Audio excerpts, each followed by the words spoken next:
Welcome back to Harry's Verse. Today's story, what if Harry Potter was abandoned by the Order and returned as their reckoning? Before we begin, do take a second to smash that subscribe button and ring the bell so not a single story ever slips past you. Alright, let's begin. Chapter 1, the Severing the Rain had stopped, and the field behind the safe house smelled of scorched grass and copper. Harry stood in the middle of it with his wand still warm in his hand. Around him, the garden had been rearranged by force. A stone birdbath lay in two clean halves. The hedge that had run along the eastern fence was gone, sheared to blackened stubs, and where it had stood 3 men lay very still in the postures the dying take when they no longer care how they look. One of them was folded over the low wall as though he had tried to climb it and forgotten how. The white mask had come loose from his face and rested in the mud beside him, catching what little light the clouds allowed. Harry did not look away from them. He had learned in the last hour that looking away was worse. When he looked away, he heard Sirius again, the sound a man makes when he falls through a place that should not have been there, and he was not going to hear that tonight. So he counted the dead instead, 3 in the garden, 1 in the kitchen doorway where the blast had thrown him. The 5th he could not see and did not need to. He knew where the 5th was because he had been the one to put him there, and the knowledge sat in him without weight, which was itself a kind of information. The back door of the safe house opened, spilling yellow light across the wreckage, and the order came out into the night. They came the way soldiers come to scene they have not yet decided how to read. Moody first, his eye already spinning across the field, cataloging angles of fire. Then Kingsley, unhurried, one hand loose at his side. Tonks behind them, moving badly, her left arm bound against her ribs where a curse had opened her before Harry brought the hedge down on the man who cast it. She had taken that curse standing between a Death Eater and the house, and Harry had seen it land, and something in him had come loose at the sight, and that was when the garden had ended. Nobody spoke for a moment. The rain in the gutters ticked. Merlin's beard, Tonks said quietly, and it was not admiration. Moody's magical eye came to rest on Harry and stayed there. His real eye traveled the field, the halved birdbath, the shorn hedge, the 3 men, and came back to Harry as well. He said nothing. He was a man who had spent his life reading violence for a living, and he was reading this one now, and Harry watched him arrive at the sentence he did not want to reach. How many? Moody said, not a question, a tally. 5, Harry said. His voice came out level. That surprised him distantly, the way a fact about someone else surprises you. There were 7, 2 ran when it started. When what started, said Kingsley. Harry considered the question. It was a fair one. He was not entirely sure of the answer himself, and the not being sure was the part he would remember later when he had time to remember things. He remembered the door coming off its hinges. He remembered Tonks going down. He remembered the taste of the thing that had risen up in him then, old and patient and glad, a taste like cold iron pressed to the back of the tongue, and he remembered that he had not fought it because in that moment he had not wanted to. After that the memory was less like memory and more like weather. The garden, when the weather cleared, had looked the way it looked now. They came over the eastern wall, Harry said instead. 6 of them at the wall, 1 at the front to draw us. Tonks took the first curse. I answered it. You answered it, Moody repeated. Yes, he might have said more. He might have said that his wand had felt like a formality, that the magic had not passed through it so much as around it, out of some deeper place that had been kept locked all his life and had chosen tonight to open. He might have told them about the cold iron on his tongue. He did not, because even then, standing in the ruin, a part of him that would later run the whole of him was already awake and taking notes, and it advised him to say nothing about the deeper place. It was the first counsel that part of him ever gave. He took it. The kitchen light behind them thickened with more bodies, Molly Weasley in the doorway, one hand pressed to her mouth. Behind her Ron, and behind Ron a paleness that was Hermione. Remus Lupin came out past them all and stopped when he saw the field, and his face did a thing Harry had never seen it do, a kind of falling. Harry, Lupin said. I'm not hurt, Harry said, which was true and which was not what Lupin had asked. Lupin came halfway across the grass and then did not come the rest of the way. He looked at the man folded over the wall. He looked at the mask in the mud. When he looked back at Harry, there was a full pace of wet grass between them that had not been there a year ago, and Harry understood, watching him not cross it, that the pace was going to get wider and not narrower, and that Lupin already knew this too and hated himself for it, and that the hating would not be enough to make him move. That was the first thing that ended in the field that night, not the Death Eaters, Lupin standing one step too far away. We should get inside, Kingsley said. Before the Ministry traces come, there'll be trace flags all over this. There'll be more than flags, Moody said. His eye had not left Harry. This isn't schoolwork. This is 5 dead men and a boy standing over them who can't tell us what spell he used. He was defending the house, Molly said from the doorway, but her voice went up at the end where certainty should have gone down, and Harry heard the question hiding inside her defense of him, and he marked it. He was marking a great many things now. The night had made him into an instrument that marked things. Inside, said a new voice, and the field went quiet. Dumbledore had come without any of them hearing him, which was itself a message, and he stood at the edge of the light in traveling robes with rain still bright on his shoulders. His eyes moved across the garden once slowly and did not widen and did not narrow. He looked at the halved birdbath the way a man looks at a page he has read before. Then he looked at Harry, and for a moment the old warmth was there, the warmth that had carried Harry through 5 years in one grave, and Harry felt himself lean toward it the way a plant leans without deciding to. Come inside, Harry, Dumbledore said gently. You've done enough tonight. Later, Harry would take that sentence apart word by word and find the knife folded inside it. You've done enough. Not you're safe now, not you did well, not it wasn't your fault, enough. A thing that has been enough is a thing that is finished, but he did not hear the knife yet. He was 16 and he had killed 5 men and buried a godfather in the same season, and an old man he loved had told him to come in out of the rain, and he went. It had begun with a sound the house should not have been able to make. Harry had been at the top of the stairs when the wards broke, and he had felt them go before he heard them, a shudder that ran up through the banister and into his teeth. Old protective magic dies the way old trees fall, slowly and then all at once, and the all at once of it came as the front door left its frame and lay flat across the hall with a Death Eater standing on it, writing it down. Behind the man the night poured in, and the night had more men in it. He remembered the shape of the next minute better than he remembered his own name. Tonks had come out of the kitchen at a run with her wand up and her hair gone white with alarm, and she had put herself in the doorway to the stairs, between the men and the children sleeping above, and she had held that doorway the way you hold a doorway when you have already decided the arithmetic does not favor you. 2 curses she turned. The third came low and green-edged from a wand she never saw, and it took her along the ribs and folded her against the frame, and she slid down it leaving a dark smear on the white paint and did not get up. There was a moment then that Harry returned to more than any other, because it was the last moment he belonged entirely to himself. He was halfway down the stairs. His wand was in his hand and the word for stunner was already in his mouth, the small careful spell the school had taught him, and he understood in that suspended instant that the small careful spell was a child's answer to a grown man's murder, that 6 of them had come over the wall and one was already inside and Tonks was bleeding out on the paint, and the stunner would drop one of them and the other 5 would kill everyone in the house at their leisure. He understood the arithmetic exactly the way Tonks had understood it, and where she had answered the arithmetic with her body, something in Harry answered it with something else. It did not feel like casting. Casting had edges, this had none. It came up out of the floor of him, out of a room under the room where his magic usually lived, and the door to that lower room had never once been opened in 16 years, and it opened now without asking his leave, and through it came a cold that was not cold and a taste that flooded the back of his tongue, iron and old pennies and something underneath the iron that was almost sweet. He had time to think one clear thought as it rose, and the thought was, there you are. He had been waiting his whole life to meet the thing that lived in the lower room and had not once known it, and now the introduction had been forced by 5 men with wands, and the thing had come up smiling. What happened to the hall he reconstructed afterward from the evidence, because he had not been watching it so much as being it. The man on the fallen door went into the wall and did not come out of it as the same shape he went in. The night that had poured through the doorway was pushed back out, physically, a wind with a will inside it, and it took the second man off his feet and threw the ruined frame into the garden. Harry came down the last of the stairs and out into the wet dark with the lower room wide open and singing, and the singing had words in it he did not know and answered anyway, and the hedge along the eastern fence rose up at his back like a wave, deciding at last to break. He did not remember choosing any of it. That was the part he would examine coldly later in the coffin-sized room. He remembered the joy of it, which was not his joy or was not only his, a great glad appetite that met his own grief and married it and became something with no name in any language he had been taught. He remembered a man raising a wand at him and the wand and the hand and the arm simply ceasing to be relevant, as a candle ceases to be relevant when a window is opened onto the sun. He remembered turning once in the garden, turning with him, and the bird bath coming apart along a line as clean as a made decision, and then he remembered the quiet. It came all at once, the way the wards had gone, and absence rushing in to fill the space where the singing had been. The lower room closed. He never felt it close. He only found himself standing in the after with the taste of iron cooling on his tongue and his own pulse loud in his ears, and 5 men arranged around him in the postures of people the world had abruptly finished with. Rain that had been falling was not falling anymore. Steam rose off the sheared stubble of the hedge. His wand was still in his hand, unused, a stick of holly he had not needed and would not have known how to use for what had just been done. He had knelt by Tonks because she was the only living thing in the garden that mattered, and because kneeling was something a person did, and he wanted urgently to do a thing a person did.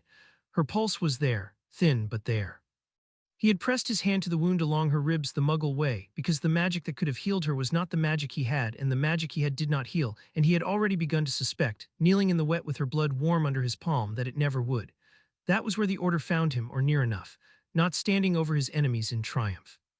Kneeling over the one of them he had failed to protect in time, with a useless wand in one hand and a woman's blood on the other, learning in real time that the thing in the lower room had come when the small spells could not, and had saved every child asleep upstairs, and had frightened him more than any Death Eater ever had, because it had felt, for the length of a held breath, exactly like coming home. He had not told them any of that. He was not going to tell anyone that. But the knowledge sat in him now in the parlor, under the cold tea and the thin walls as solid as the binding on his wrists. There was a lower room, it was his, and they were about to lock the door to the whole house and leave, never knowing that the most dangerous door in it opened from the inside. They put him in the front parlor of the safe house with a cup of tea he did not drink, and they held their counsel in the kitchen with the door shut, and they believed the door was enough. It was an old house and the walls were thin, and Harry had spent 5 years learning to listen at doors he was not meant to listen at, because that had always been the only way to learn anything true about his own life. He sat with the cold tea going colder and he listened, and the council that had woken in the field sat beside him and listened too. Can't pretend we didn't all see it, Moody was saying. I've fought in a war. I've never seen a 16-year-old do what's in that garden. That wasn't a boy losing his temper with a stunner. That was something else driving the wand.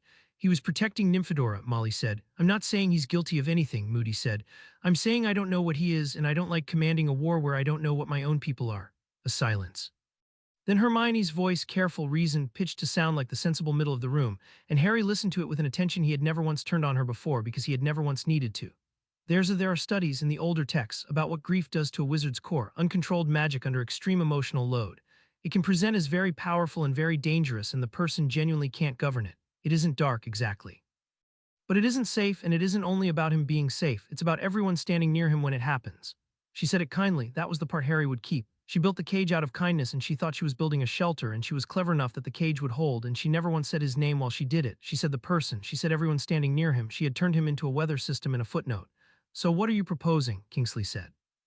I'm not proposing anything, Hermione said, too fast. I'm saying the headmaster will know what to do. And there it was, the whole of them in the end, folding down to that one sentence like a fan folding shut. The headmaster will know what to do. Harry had said it himself 100 times and meant it as faith. Now, through the thin wall, he heard the other thing it meant, the thing it had always secretly meant. It meant nobody in that kitchen was going to be responsible for what happened next. It meant they had found the man who would carry the weight so they could keep their hands clean, and they loved him for it, and they would do what he decided and tell themselves it was wisdom. Ron had not said anything. Harry noticed that too. Ron, who never stopped talking, had gone quiet in the one conversation where his voice would have counted for something, and the quiet from Ron was louder than any of the others. Then Ron did speak, and his voice was low and it cracked in the middle. Ginny was in that house, he said. She was upstairs. If one of those curses had come through the ceiling, he stopped, started again harder because anger was easier to hold than the other thing. It follows him, it always follows him. Cedric, serious, now this. People stand next to Harry and they die, and he walks out of the garden without a scratch, and I'm sorry I am, but I've got a sister and I'm allowed to want her 20 miles from wherever he's standing. Nobody argued with him, that was the worst of it. In the field, Harry had felt the cold iron on his tongue and had not been afraid of himself. Now, hearing Ron, hearing the silence that agreed with Ron, he learned what fear actually was, and it was not being afraid of the thing in the garden. It was hearing the people you would have died for decide out loud in a kitchen that they would rather you were somewhere else. The council beside him did not flinch. It made a note. It wrote down Ron. It wrote down they did not argue. It began that night a ledger. Dumbledore's voice came last, and it was quiet, and everyone stopped to hear it. You are all correct, he said, which is what makes this difficult. Harry acted to protect us, and I will not have him spoken of as a wrongdoer. And Alistair is right that we do not understand what happened in that garden, and Ronald is right that we cannot gamble other children on our not understanding it, and Hermione is right that grief and power are a poor marriage. A pause. Harry could picture the long fingers laced. There is a great deal about Harry's situation that I have not told any of you because it was not mine to tell and because the knowing of it is dangerous. I will say only this. He is at the center of a war he did not choose, and the safest place for everyone Harry loves, including Harry, is a place where his enemies cannot use the people around him against him. He has already lost Sirius to precisely that. I will not lose him the rest of you the same way. It was beautiful. Harry, listening, could hear how beautiful it was, could hear the love threaded all the way through it, and that was how he knew it was the most dangerous thing said in that kitchen all night. Because Dumbledore had just told the whole order that the kindest thing they could do for Harry was to put him somewhere alone, and he had made it sound like grief, and every person in that room was going to walk out believing they had protected him by leaving him. He had not lied, that was the craft of it. Harry would understand the craft properly only much later when he had learned to do it himself. Dumbledore had said nothing false. He had simply arranged a wall of true things so that the door in the middle of it opened exactly where he needed it to open, and everyone walked through the door thinking the wall had shown them the way. The kitchen went quiet in the particular way rooms go quiet when a decision has been made and no one wants to be the one to name it. Where, Molly said, very small. Somewhere the trace will read as ordinary, Dumbledore said.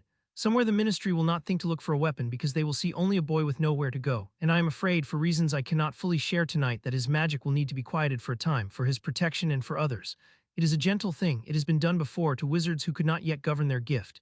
It can be lifted when the danger has passed. Harry set the cold cup down on the table without a sound.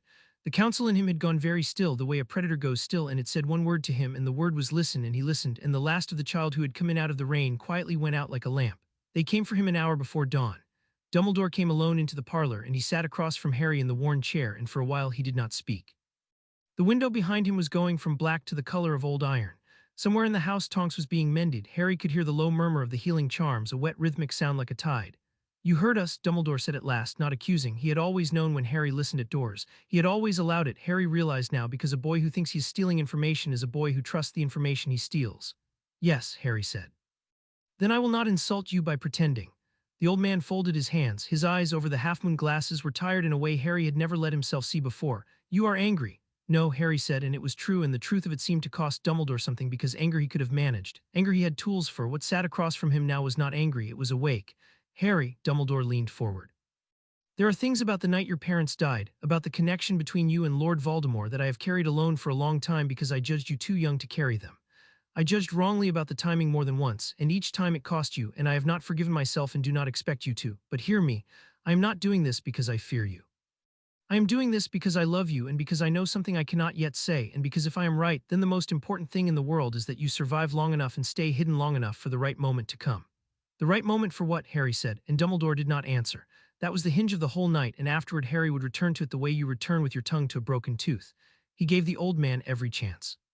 He asked the plain question and he waited, and the silence stretched, and in the silence Harry watched Albus Dumbledore choose one more time to keep the thing behind his teeth.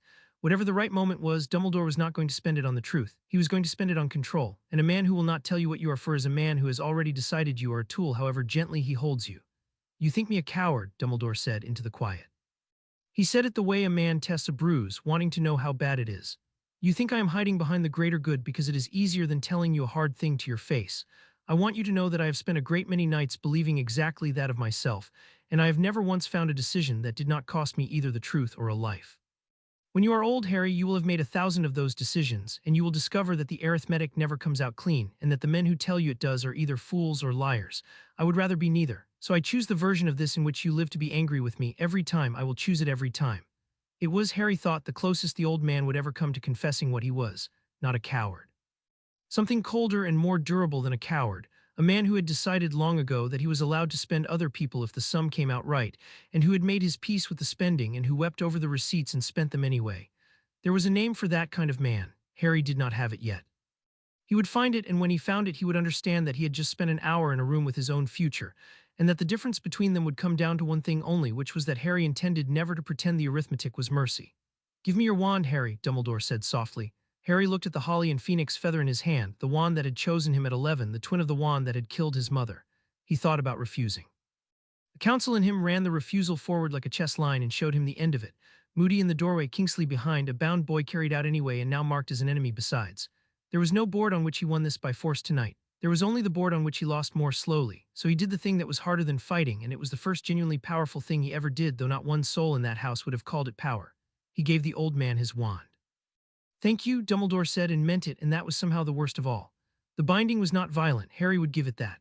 Dumbledore drew a thread of light from the tip of Harry's own wand and wound it 3 times about Harry's wrists, and it sank into the skin without a mark and left a weight behind it, a low gray pressure at the base of his skull where the magic lived, as though someone had laid a hand over a candle without quite pinching it out. When it was done, Harry's fingers still worked and his heart still beat and he could still feel the great warm sea of his own power, but there was glass between him and it now, and the glass was Dumbledore's, and it was very old and very good. "It can be lifted," Dumbledore said again, and Harry understood that he was saying it to himself as much as to Harry, laying it down like a stone on a grave. "When this is over, I promise you that it can be lifted." "You should go," Harry said. "The ministry traces." Dumbledore stood. At the door he paused, and for a moment the whole of him was an old man who had buried too many students, and Harry almost pitied him, and the almost was the last soft thing in the room. "One day," Dumbledore said, without turning around, "you will understand why. I only pray you will still have it in you to forgive me when you do." He went out. And what Harry thought, sitting alone with the glass between him and himself, was not "I forgive you" and was not "I hate you." What Harry thought in the cold, clear voice that had been born in the garden and was going to run him now was, "I will understand why, and when I do, I am going to use it." They took him out at dawn, and they did it kindly, and the kindness was a procession of small betrayals he counted like beads. Molly hugged him at the door and cried into his hair and told him it was only for a little while, and over her shoulder Harry watched Ron not come down the stairs, and he understood that Molly's tears were real and Molly's leaving was also real, and that both of those could be true, and that from now on he would have to hold 2 true things at once about every person he had ever loved. That was a skill. He was acquiring skills tonight at a great rate.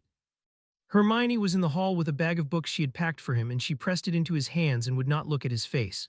"I put the there's a book on occlumency in there," she said low and fast.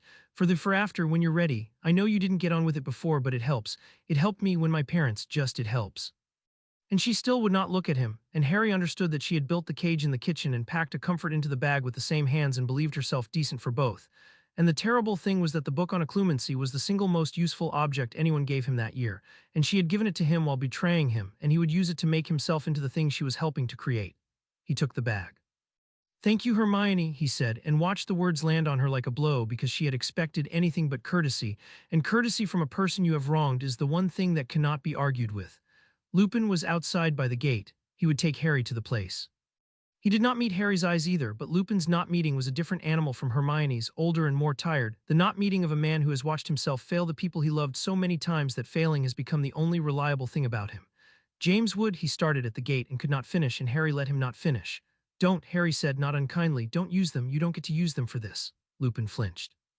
But he did not argue, and he did not turn the car around, and he drove Harry through the graying countryside to a town that was not anywhere, and stopped outside a row of tired terraced houses the color of wet cardboard, and gave him a key to a rented room and an envelope of Muggle money and a piece of parchment with a single owl-warded address to write to if there is an emergency. Then he sat with both hands on the wheel and looked at the row of houses instead of Harry. There'll be someone watching the street, Lupin said. For your safety you won't see them, don't try to. I know, Harry said. He had already worked out that the Watchers were as much fence's guard and that the line between the two had never in his life been drawn anywhere except where it suited the people drawing it. It's not forever, Lupin said. Harry opened the car door. The morning smelled of exhaust and rain on pavement, a flat gray smell with nothing green in it. He put one foot on the curb and then he stopped, and he looked back at the last member of the Order of the Phoenix he would speak to for a long time, and he gave Remus Lupin one gift, because Lupin was the only one who had known his father, and because Harry had decided somewhere on the drive exactly who he was going to become, and a man who has decided that can afford to be generous with the past. Tell me one thing, Harry said. Not for me, for you, do you actually believe I'm dangerous? Or is it just easier to believe the man who's easier to obey? Lupin's hands tightened on the wheel until the leather creaked. He did not answer. But the not answering was the answer, and they both heard it, and Harry nodded once, a transaction closing, and shut the car door and did not look back as the engine pulled away down the wet gray street. The room was one room, a bed, a chair, a hot plate with one working ring, a window that looked out on a brick wall 4 feet away. The damp had drawn a map of some other country across the ceiling. When Harry sat on the bed, the springs announced it to the whole building. He set Hermione's bag on the floor. He set the envelope of Muggle money on the chair.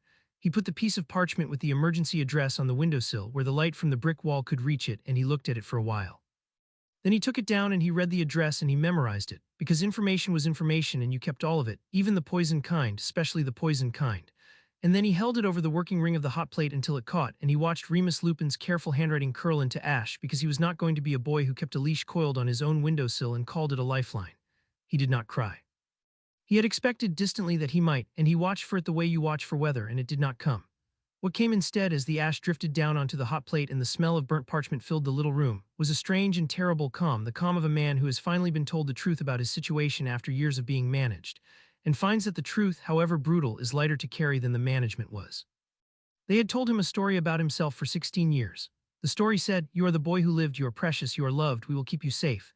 And in one night the story had shown him its underside, the true face it had always worn against the wall, and the true face said, "You are a weapon we do not understand, and weapons that are not understood are stored, not kept, and the storing is done by the people who love you most because they are the ones you will not fight." Fine. Harry lay back on the bed that announced him to the building and looked at the country the damp had drawn on the ceiling, and he did an inventory coldly the way Moody had catalogued the garden. He had no wand. He had a binding on his magic that was old and expert and Dumbledore believed unbreakable by anyone but Dumbledore. He had a bag of books, one of which was worth having. He had a fistful of Muggle money and a room the size of a coffin and no one in the world who would come if he called, because the only people who knew where he was were the people who had put him here. It was the weakest a person could be and still be breathing. He understood that clearly. He had not looked away from the dead in the garden, and he did not look away from this now. And then lying there he felt the thing that was going to define the rest of his life, and it was not despair and it was not rage, though both of those stood in the room and waited to be chosen. It was a question. The counsel in him, the cold clear voice born over 5 dead men, asked it, and once it had been asked it could not be unasked, and it changed everything. The question was this. They had bound his magic because they were afraid of it. Dumbledore, who feared almost nothing, who had faced Grindelwald and stood between the Ministry and Voldemort himself, had looked at what Harry did in that garden and decided the safest thing in the world was to put it behind glass. You did not put ordinary things behind glass. You did not fear a candle. You feared a fire you had watched jump a fire break. So the thing they were afraid of was real. The thing behind the glass was real, and it was his, and it was, by the evidence of an old man's fear, more than any of them had ever let him believe. He had spent 16 years being told he was precious. Nobody had ever told him he was powerful. He understood now, lying in the coffin-sized room with the ash of his lifeline cooling on the hot plate, that this had not been an accident. You do not tell a weapon what it can do. You do not hand the sword its own edge. And the not telling was, of all the betrayals of that long night, the one that finally reached the deep place under the glass and struck a spark there, because it was the one that was purely about power, stripped of all the love they had wrapped the others in. Harry closed his eyes. Somewhere 20 miles away in a warm kitchen, people who had wept over him were sleeping the good, clean sleep of those who have done a hard, kind, necessary thing. Let them sleep. He was not going to waste his nights hating them, because hatred was heat and heat was waste, and he was going to need every degree of himself for what came next. He was going to be very cold about this. He was going to be as cold and as patient and as thorough as the man who had wounded Light 3 times about his wrists and called it love. They had severed him. They had cut him loose from everything and everyone and set him adrift with glass over his gift, and they had done it believing it was mercy, believing a severed thing simply stops. They had never severed anything that wanted to come back. He would learn what he was. He would learn it alone in the dark, without their permission and without their leash, and he would learn every inch of the thing they had been too frightened to name. And when he knew it, all of it, when there was no glass anywhere on this earth that could hold him, he would come back to that warm kitchen and to the old man with the tired eyes, and he would show them exactly what they had been so wise to fear, and he would let them understand slowly and completely that the safest thing they could ever have done was the one thing none of them had had the stomach for. They should have finished it in the garden. Outside, the gray light strengthened against the brick wall, and a watcher he would never see shifted at the end of a street that was not anywhere, guarding a room that held nothing, they believed, but a broken boy with the fight gone out of him. In the room, the broken boy lay perfectly still with his bound hands folded on his chest, and behind the glass in the deep place something old and patient and entirely his own opened one eye in the dark and began, without any hurry at all, to press. Chapter 1 and Chapter 2. What survives the fall? For 11 days Harry did nothing but breathe, and it was the hardest work of his life. He had opened Hermione's occlumency book on the second morning when the walls of the room had started to feel like a held hand, and he had read it not as she had meant it, gently, for grief, but as a manual for a war fought inside one's skull. The book said the mind was a house. It said an occlumens learned to walk that house in the dark and lock its doors from the inside. What the book did not say, because the woman who wrote it had never had a foreign thing wound 3 times about her core, was that the same discipline could be turned outward, that a mind taught to hold a room shut could also be taught to lean patiently against a wall that someone else had built inside it. So Harry breathed. He sat on the floor with his back to the damp wall, and he found the gray pressure at the base of his skull, the place where Dumbledore's binding sat over his magic like a hand over a candle, and he did not attack it. Attacking it had been the first thing he tried on the first night, and it had tightened in answer, and he had learned from that. The binding was keyed to struggle. It fed on the panic of the bound. That was the elegance of it, and Harry could admire the elegance now, coldly, the way you admire a trap you intend to survive. A frightened wizard threw himself against the glass, and the glass drank the throwing and grew stronger. A calm one could stand at the glass for a long time and learn its grain. He learned its grain. He sat on the floor of the coffin-sized room while the Muggle world went about its business 4 feet away behind a brick wall, while a watcher he never saw guarded a street that was not anywhere, and he mapped the thing in his own head by touch, the way a blind man maps a face. It was old, it was beautiful, it was not, he came to understand around the 9th day, actually locked. It was leaned. Dumbledore had not built a door with a key. He had built a weight and set it against Harry's magic and trusted that a broken thing would never gather the will to push a weight uphill. That was the mistake. Harry turned it over and over in the long gray hours, and it never stopped being the mistake. They had bound him for what he did in the garden, for the power that came up out of the lower room. And then they had walked away certain the binding would hold, which meant that at the bottom of everything, under all the love and all the arithmetic, they had decided that Harry Potter was not a person who would push. They had decided he was a boy things happened to. Cedric happened to him. Sirius happened to him. The garden happened to him. In 16 years, not one of them had ever watched him make a thing happen and understood that the making was his. He fed on that instead of food. He ate the Muggle bread and drank the tap water and grew thin, and the thinness did not matter, because the thing he was actually living on was the certainty, hardening in him hour by hour, that the people who knew him best had never known him at all. He built a discipline into the empty days because a discipline was a thing to hold. He woke before the light and ran the mind house of the occlumency book from cellar to attic, locking each door in turn, until he could hold the whole of it shut in the time it took to draw one breath. He walked the Muggle streets in the afternoons in a borrowed cap, because a man who hides in a room is a man who has agreed to be a prisoner, and a man who walks out the door and back is only choosing when to return. He watched the watcher without ever once looking at him, a bored young wizard in a parked car at the end of the road who read the same newspaper for 4 days and never turned the page, and Harry catalogued the watcher's habits the way Moody would have, the hours he changed, the shop he used, the exact width of the gap in his attention between 4 and half past, and he did nothing with any of it. Not yet. He simply kept it, as he kept everything now, in a room in the mind house he had built for the purpose and labeled, dryly in the dark, useful. The landlord thought him a runaway and did not care so long as the Muggle money came, and it came because Harry had learned in a hard school to make a little last, and the landlord's incuriosity was the closest thing to kindness the Muggle world offered, and Harry took it without warmth and without resentment. He was done, he was finding, with wanting anything from anyone that they had not first decided freely to give. It made the world very quiet. It made him, in the coffin-sized room, oddly and completely calm. On the 11th night, with the streetlight throwing the shadow of the brick wall across the ceiling, Harry stopped leaning against the binding and did the thing the book had not thought to teach. He stopped treating it as a wall to be pushed and started treating it as a question to be answered. "What are you keyed to?" he asked it in the dark of his own house. And the binding, which was only magic, and magic only ever answers the question it is actually asked, told him. It was keyed to his belief that it would hold. Harry opened his eyes in the dark and understood that he was going to be free, and that it was only a matter of arithmetic now, and that he had all the time in the world. Creature came on the 12th night, and he came through the wards the order had set around the street as though they were washing on a line.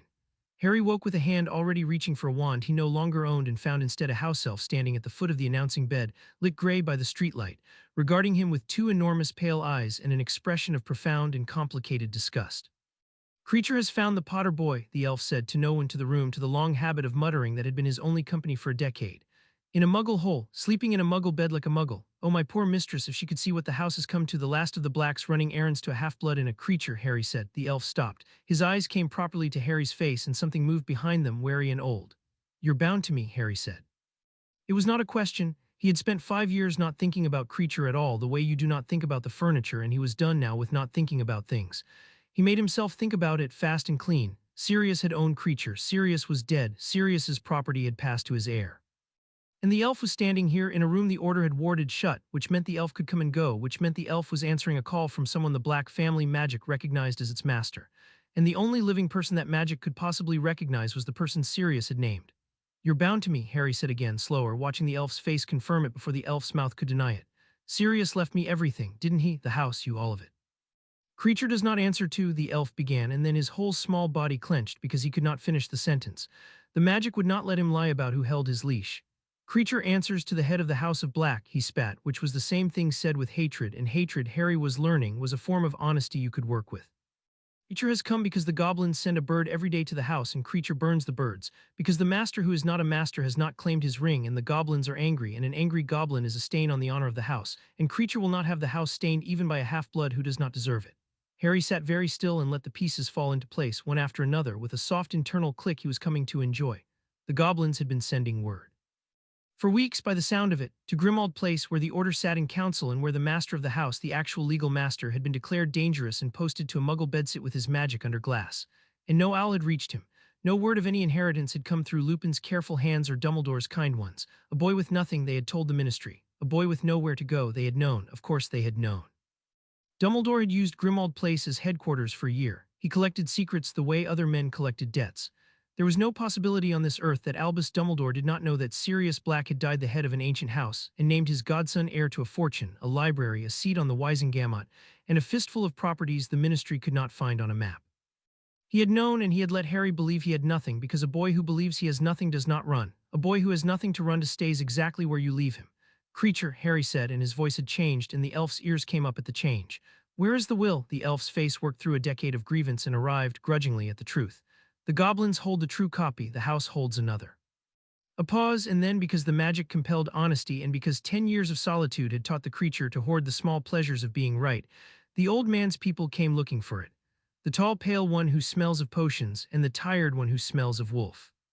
They searched the drawing room and the study and my mistress's own writing desk, and they did not find it, because the house does not open its throat for thieves, and Creature watched them fail and said nothing, because a servant of the house owes a thief no help. His eyes came up, sly and old. They were looking for something, Creature does not know what, but a man does not search a dead man's desk for a thing he means to give the heir.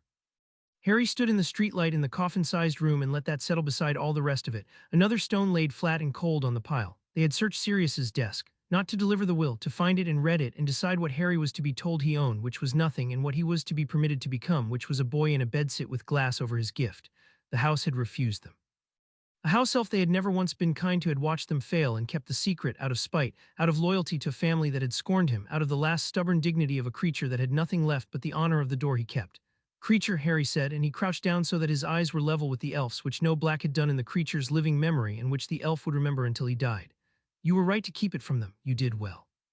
The elf's whole body went rigid, struck by words he had no defense against. "Take me to the bank, and then take me home. Wherever the house keeps itself, where the old man cannot reach, we're going to open every door in it." Gringotts did not care that he was a weapon. That was the first thing Harry loved about it. Walking through the great bronze doors 2 mornings later in muggle clothes, with a house elf glamored as a raincoat draped over his arm, having slipped his watchers by the simple method of walking into a shop with 2 doors and out the other one, which no one had thought to prevent because no one had thought him capable of wanting to. The bank did not care that he had killed 5 men. It did not care that an old man was afraid of him, or that a red-haired boy wanted him 20 miles from anywhere, or that a war was being fought over the shape of his soul. It cared that he was the head of the House of Black, and it cared about that with the pure, cold, disinterested passion of an institution that has watched 1,000 years of wizards mistake themselves for the center of the world. The goblin who received him was named Ragnarok, and he read the situation off Harry's face in the time it took Harry to sit down.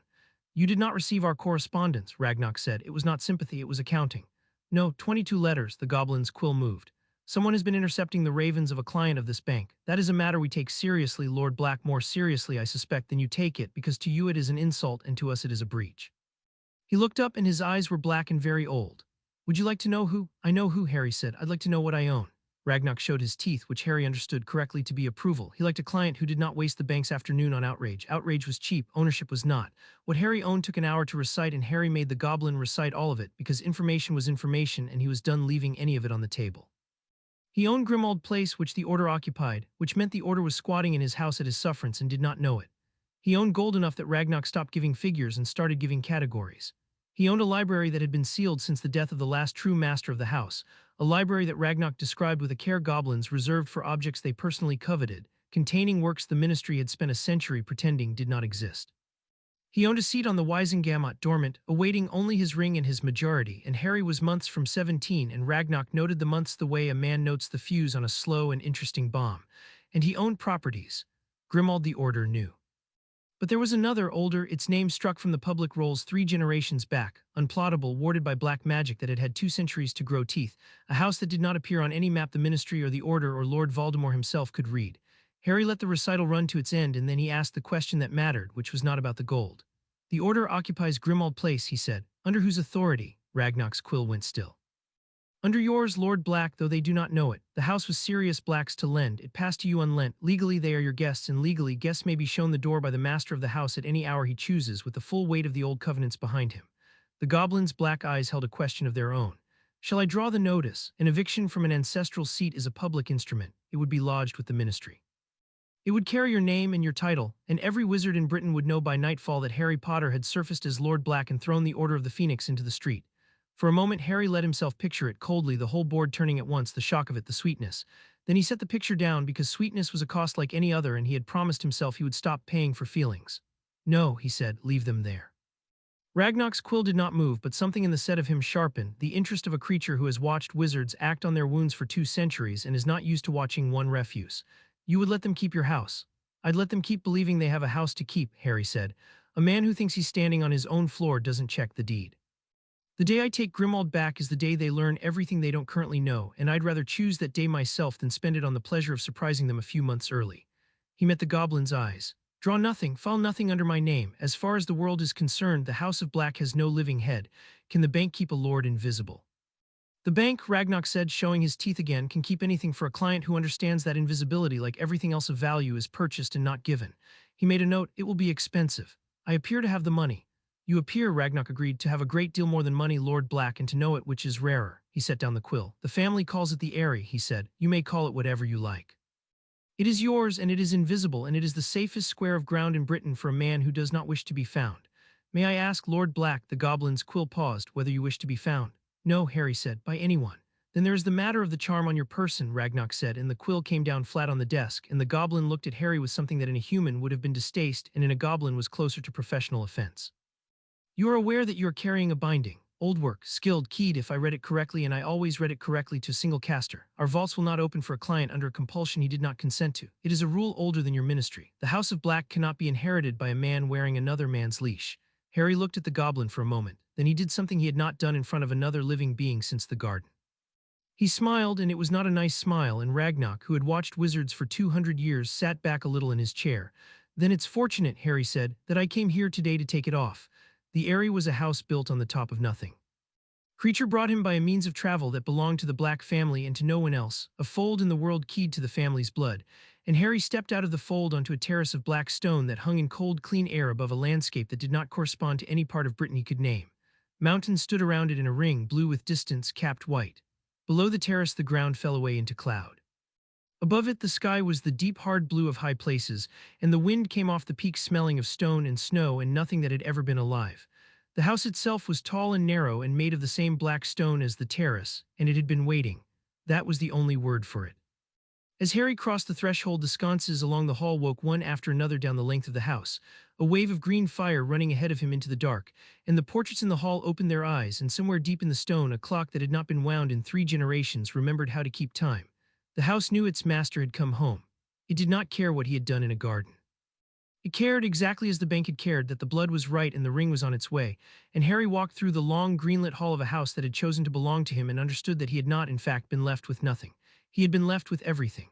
They had simply neglected to tell him where it was. The study was on the second floor, and Creature had lit the fire in it, and on the desk under the tall, cold window lay the will. Harry read the legal copy first, the goblin instrument, because the legal copy was information and information came before everything. It said what Ragnarok had said, it named him. It gave him the house and the gold and the library and the seat in the invisible house on the top of nothing in the dry, unarguable language of magic that does not care how anyone feels about the transfer of power. He read it twice cold and set it aside. Under it was the other thing, not the goblin copy. A single sheet in Sirius's hand, sealed with the black crest and addressed in the sprawling, careless letters Harry had learned to read off the backs of birthday cards. To Harry, if I've gone and done something stupid. He looked at it for a while before he broke the seal, and the fire ticked in the grate, and the mountain stood blue and indifferent in the window, and Creature had withdrawn to the door and stood there with his eyes down, giving the master of the house the one privacy the house had left to give. The letter was short. Sirius had never been a man of long letters. If you're reading this, it means I got to be exactly the reckless idiot your mother always said I was, and I'm sorry because I promised James I'd do better and I never once managed it. So here's me doing better late. Everything I have is yours, not because you're my responsibility, because you're the only person left alive I'd choose. The house is a nasty old thing full of nastier old magic, and I hated every stone of it, but it's strong, Harry. It's the strongest thing the Blacks ever built, and the world is about to get very dark, and I'd rather you had something strong at your back than something kind. Creature comes with it. Be better to him than I was. It costs nothing, and he's the last one who remembers this family the way it wanted to be remembered. And Harry, trust the ones who never asked you to be anything. The others will tell you they love you right up until loving you gets expensive. I learned that in a cell nobody visited. Learn it cheaper than I did, that was all. He had not signed it. He had never needed to. Harry sat with the letter in the firelight and did not move, and the thing that moved in him instead did so silently and all the way through, and he let it because it was earned, and because a man who will not grieve is only a man who has hidden a wound and called it strength. He gave it the length of the fire's dying. Then he folded the letter along its creases once and set it inside his coat over his heart, not as a comfort but as an instruction, the last true counsel he was likely to get from anyone who had loved him without a ledger. Trust the ones who never asked you to be anything. He had a very short list of those. He meant to keep it short. He wrote it here, said a voice from the wall, at that desk, in November, the winter before he died. I watched him do it. Harry did not startle. He had marked the largest portrait in the study when he entered, as he marked everything now, a severe man in Slytherin green with a pointed silver beard and the cold, clever eyes of someone who had run a school and enjoyed the running of it. He turned to it now. Phineas Nigellus Black, the portrait said, inclining his head a precise and measured degree, the degree owed to head of the house and not one hair more. Least popular headmaster in the history of Hogwarts, a distinction I have always considered a compliment. And you are the half-blood boy my great-great-grandson chose over the whole of the pure and ancient line, which tells me either that he was a sentimental fool, which he was, or that he saw something in you the rest of them missed. The painted eyes went over Harry, the thinness, the muggle clothes, the stillness. I begin to suspect the latter. You have the look of someone who has recently stopped waiting to be rescued. You have portraits in more than one place, Harry said. It was not a question. He had read, somewhere in the long grey hours or the house's own records, the thing that made Phineas Nigellus different from every other painting on every other wall. One here, one at Grimmauld Place, and one, he said, watching the painted face for the flicker that would confirm it, in the headmaster's office at Hogwarts. The flicker came and it was pleased. You are quick, yes, a former headmaster keeps a frame in the study of his old office. It is tradition, and Dumbledore, whatever else may be said of him, honors tradition. I can walk between my frames as easily as you walk between rooms. I have spent a great many dull years dozing in that office listening to that man conduct his secrets because there was no one worth carrying them to. The eyes sharpened. There is now a head of my house who has stopped waiting to be rescued and started asking who owns the floor he stands on. I find that I am not dozing anymore. Harry looked at the painted headmaster of the House of Black, who could stand whenever he chose in the private study of the man who had bound Harry's magic and called it love, and who was offering in the sly indirect grammar of a portrait too proud to say a plain thing plainly, to become Harry's ear inside the one room in Britain Harry most needed to hear. Phineas, Harry said, I think you and I are going to get along. I think, said Phineas Nigellus Black, settling back into his painted chair with the satisfaction of a spider that has felt the first true tremor in a long empty web, that we already do. Creature led him to the library last and stood aside at the door with an expression Harry had not seen on him before, something that in a house elf who had spent a decade alone with the ghosts of a dead family passed for reverence. Harry went in. The library of the House of Black was a shaft of stone that went up 4 floors and down 2, ringed with galleries, and every gallery was full. The air was dry and cold and smelled of old leather and older magic, a mineral smell with an edge under it that Harry felt on his skin before he understood it, the way you feel a charged sky before the lightning. Some of the books were chained. Some of them were behind glass, and some of the glass had frost on the inside. On the lowest gallery, in a case by itself, a single volume turned its own pages in the dark, slowly, patiently reading itself while it waited for someone worth reading it to. Harry stood in the well of that library and felt the binding at the base of his skull. The grey weight Dumbledore had set there, and for the first time since the garden he let himself want something with the whole of his attention. He wanted this, all of it. He wanted to know every word chained to every shelf, wanted the frost-cold books and the one that read itself, wanted the discipline and the ritual and the buried arts the Ministry had spent a century pretending did not exist, not to become Voldemort. He turned that possibility over coldly and set it down. Voldemort had wanted this and become a wound in the world, a thing that could not stop bleeding others because it could not stop bleeding itself. Harry did not want to bleed. He wanted to be a thing that could not be bled. There was a difference, and it lived in the library like a promise, and Harry meant to spend the rest of his life learning to keep it. He walked the lowest gallery once, slowly reading spines, curse breaking in a hand 3 centuries dead. The mind arts, whole shelves of them, going far past the gentle book in Hermione's bag into places the Ministry had made it a crime even to name. Ritual magic, blood magic, the old covenant work that bound houses and lands and lives together in ways the modern world had forgotten how to fear. And in the frost-cold case at the end, under 2 inches of enchanted glass, a slim black volume whose title he could not read because the letters rearranged themselves whenever he looked directly at them, which meant it did not want to be read by anyone who had to look directly, which meant it was waiting, like the house, like Phineas, for someone who could hold a thing in the corner of his attention and understand it sideways. Harry looked at it sideways. The title held still for exactly as long as it took him to read 3 words of it, and the 3 words were about the division of the soul, and then it blurred again, and Harry stood very still in the cold and understood that the House of Black had been keeping, for 200 years, the answer to the question he had brought home from a garden. Not yet. He marked the case and moved on. A man who runs at the deepest book in the room is a man who wants to be a cautionary tale. He would earn his way down to it, but he knew now that the tools were here for everything he meant to do, and knowing it changed the shape of the future in his mind from a wall into a road. But first there was the wait. He broke the binding on the 7th night in the Eyrie, and he did it the way Ragnarok's goblins could not, and the way Dumbledore had been certain no one could, because both of them had made the same error, which was to think of the binding as a lock. It was not a lock. Harry had understood that in the Muggle room. It was a leaned weight, and it was keyed to his belief that it would hold, and you did not pick such a thing, and you did not smash it. You made it irrelevant. You changed the ground under it so that there was nothing left for it to lean against. He prepared for 3 days. He read in the frost-cold gallery everything the House of Black had ever gathered on the architecture of the wizarding mind and the deep structure of the magical core, and much of it was cruel and some of it was worse and all of it was true, which the gentle books had never quite managed to be. He learned that the core was not a reservoir, as the school had taught, a tank of magic that ran low and refilled with rest. The school taught children that so the children would not do what Harry was about to do. The core was a door. It had always been a door. Every wizard was a threshold between the ordinary world and the other one, and the size of a wizard's power was only the size of the door he had the nerve to open, and most wizards all their lives opened a hand's width and called it themselves and were content. Harry had opened his all the way once, without meaning to, in a garden, and it had frightened the greatest wizard alive. On the 7th night he went down into the ritual room beneath the library, a round chamber of black stone with a floor worn smooth by 2 centuries of black witches and wizards doing things the world would not forgive, and he sat in the center of it, and he did not fight the weight. He went the other way. He found the belief the binding was keyed to, the childhood belief that the glass would hold because a wiser man had put it there, and he looked at that belief in the cold, clear light he had been growing since the garden, and he saw that it was simply not true. Dumbledore was not wiser about this. Dumbledore had never opened his own door all the way in his life. He had been too afraid of what he might want on the other side of it, and that fear was the whole of his wisdom and the whole of his limit. He had bound a door he did not understand and trusted the hinges to a child's faith in him. Harry withdrew the faith. It was that simple and that total. He stopped believing the binding would hold all at once, the way you stop believing in a thing you have finally seen clearly, and the belief was the ground the weight had leaned against, and when the ground went the weight had nothing. Then he opened the door. The library above him lit like a struck match, every sconce and every chained book flaring at once as the pressure came off the world and rushed to fill him. It did not feel like power returning. It felt like the sky coming back after a year underground. The green fire ran up the walls of the shaft and the frost boiled off the glass, and the single self-reading book in its case snapped shut, and then flung itself open to its final page, as though something had at last arrived that it had waited 200 years to be read by. In the ritual room, the black stone under Harry threw back the light of him, and the light of him was not green and was not gold. It was the deep hard blue of high cold places, the color of the sky over the Eyrie, and it filled the round chamber to the ceiling and pressed against the stone, and the stone held, because the stone was black stone and it had been built to hold exactly this. to be the one room in the world where a member of this family could be entirely what they were without bringing the roof down. Harry rose to his feet in the center of his own power and understood finally and completely the size of the thing they had been right to fear. The garden had been a hand's width.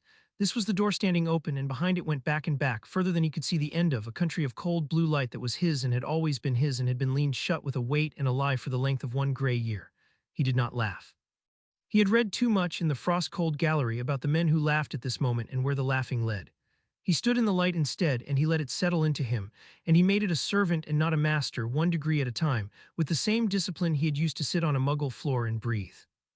When it was done, when the country of blue light had folded itself back down to a door he could open and close at will, the ritual room was dark again and cold again, and Harry Potter stood in the center of it, 16 years old and at last wholly his own, no longer bound, no longer watched, no longer anyone's weapon and no longer anyone's instrument.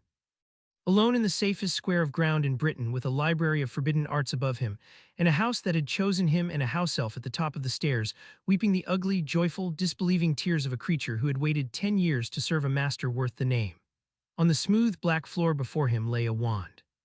It had come out of the black vaults in a case of 9 heirloom wands of a family that had produced more than its share of the great and the terrible, and Ragnarok had given them to him without comment, and Harry had carried them down into the dark, unsure whether any would answer a half-blood who had thrown off the house's habits along with the house's leash. 8 of them had lain in his hand like sticks. The 9th had waited until the door was open, until the blue light filled the room, and then it had turned warm against his palm and thrown a single spark the color of the high cold sky, and Harry had set it on the floor to break the binding without it, to be certain the power was his and not the wand's. Now he bent and picked it up, and it settled into his hand the way the holly wand never quite had, the way a thing settles when it has found not a boy it will tolerate, but a master it has been waiting for. Blackthorn and something Ragnarok's records called only a core the house does not name in writing. It did not matter what the core was. It knew him, and he knew, holding it, that he would never again stand in a room and reach for a wand that was not there. Harry turned the wand once in his fingers, and the green sconces of the library 4 floors above dimmed and brightened at his back like a house drawing breath. There was a great deal to do. He had a war to understand and a board to read, 3 factions that thought him broken, and a 4th, the deadest and most dangerous, wearing a piece of his soul like a ring. He had a library to empty into himself and an inheritance to weaponize and a debt, a long, cold, patient debt, coming due one warm kitchen at a time. He would begin in the morning. He would begin with the thing he was, the piece of Voldemort that had woken in the garden and sung, because a man who means to win does not leave an enemy asleep inside his own skull. But tonight, for one night, Harry stood in the ritual room of the House of Black with a wand that had chosen him and a country of blue light folded quiet behind his eyes. And he did not think about any of them, not Dumbledore, not the Weasleys, not the war. He thought about the 11 days he had spent breathing on a muggle floor, believing for a while right at the bottom that a severed thing simply stops. It doesn't, he thought, and closed the door of his power gently the way you bank a fire you intend to build higher. It waits, and then it comes back for everything. Chapter 2 and Chapter 3, The Discipline of Power. Harry learned that autumn was not a thing you were given, it was a thing you survived becoming. He rose before the light every morning in the area and went down to the ritual room, and there he opened the door of himself a fraction wider than the day before, and he held it there until his hands stopped shaking, and then he closed it and went up and ate whatever creature put in front of him and studied until the light failed. He kept the discipline of the muggle floor because the discipline was the only thing that made the power safe. Anyone could open the door. The old library was full of the ghosts of people who had opened the door. The trick, the whole and only trick, was to open it and remain the one deciding when it shut, and most of the ghosts had failed exactly there, had opened themselves to the country of cold light and fallen in love with it and never come back out, and their names were on the spines of the books and their portraits watched Harry work with the terrible, patient attention of people hoping to see a familiar mistake. He did not make it. He was careful in a way that had nothing to do with fear. Fear, he had decided in the coffin-sized room, was a tax the frightened paid on the future, and he had stopped paying it. What he had instead was precision, which looked like calm from the outside and was actually something closer to appetite held on a very short chain. By the 3rd week he could light every sconce in the library at once without a wand, standing in the well of it with his eyes shut, feeling each flame come up under his attention like a note under a finger. By the 5th week he could hold a dueling construct at bay, one of the old family's training wraiths, a figure of gray light and remembered malice that the ritual room could summon to fight at the strength of whatever wizard it faced. The first time he called it, it nearly killed him, and Creature had dragged him up the stairs by the collar and force-fed him a black family draft that tasted of iron and burning, and Harry had lain on the study floor and looked at the ceiling and understood that he had been arrogant, and he had not been arrogant again. He went back down the next morning. He called the wraith at a 10th of its strength and beat it, and the morning after at a 5th, and so on up and up, a ladder of gray light and controlled violence, and every rung of it he climbed alone in a stone room at the top of the world with a house elf listening at the door in case the master of the house needed dragging back to the living. The magic the school had taught him now seemed to him like learning to speak by memorizing 3 sentences. He had been able to say them very well. He had won a tournament and a war saying them. But he had never once understood the grammar underneath, and the grammar was here in the frost-cold galleries, in works that did not teach you spells so much as teach you why spells were the shallow surface of a deeper thing. He learned that a ward was not a wall but an argument, a case made to the world about what could and could not happen in a given space, and that a good curse breaker did not batter the wall down but simply won the argument. He learned that the old rituals worked not by asking magic to do a thing but by arranging the world so that the thing became the only reasonable outcome, the way a river does not push water uphill and does not need to. He learned slowly in the cold the whole hidden architecture of the art he had been performing blindfolded for 6 years, and with every week the blindfold came further off, and the world underneath it was vast and terrible and his. The mind arts he saved for the deepest hours, because they were the ones the gentle book in Hermione's bag had barely dared to name. Occlumency he had already turned into a fortress on a muggle floor. Now he learned its opposite, the reaching art, and he practiced it on the portraits and on creature and on the dreams he no longer had to share with a snake, until he could stand in a room and read the fine tells of a mind as he read the grain of a ward. He learned that legilimency was not the crude prying the school whispered about, a battering at the door of a skull, but a subtler thing entirely, the art of asking a mind a question so gently that it answered before it understood it had been asked. And he learned in the cold the discipline that most of the men on the spines had never bothered with, which was the discipline of not using it. Because a man who can read every mind he meets soon stops meeting minds at all and meets only weather, and a man who lives among weather forgets he is a person. And forgetting you are a person was the first long step down the road every one of the portraits had walked.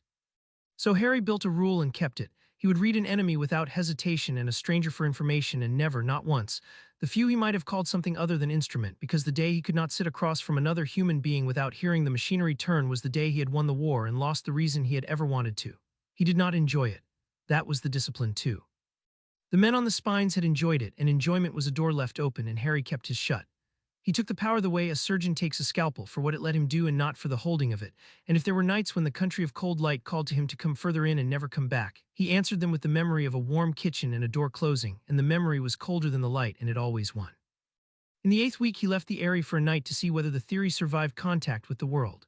The house kept records of its own dead, and among them was a hunting lodge in the Cairngorms that a black witch had warded in the last century and then never returned to, and the wards had gone feral in her absence, grown over the lodge like bramble over a ruin, killing anything that came near with a century of accumulated malice.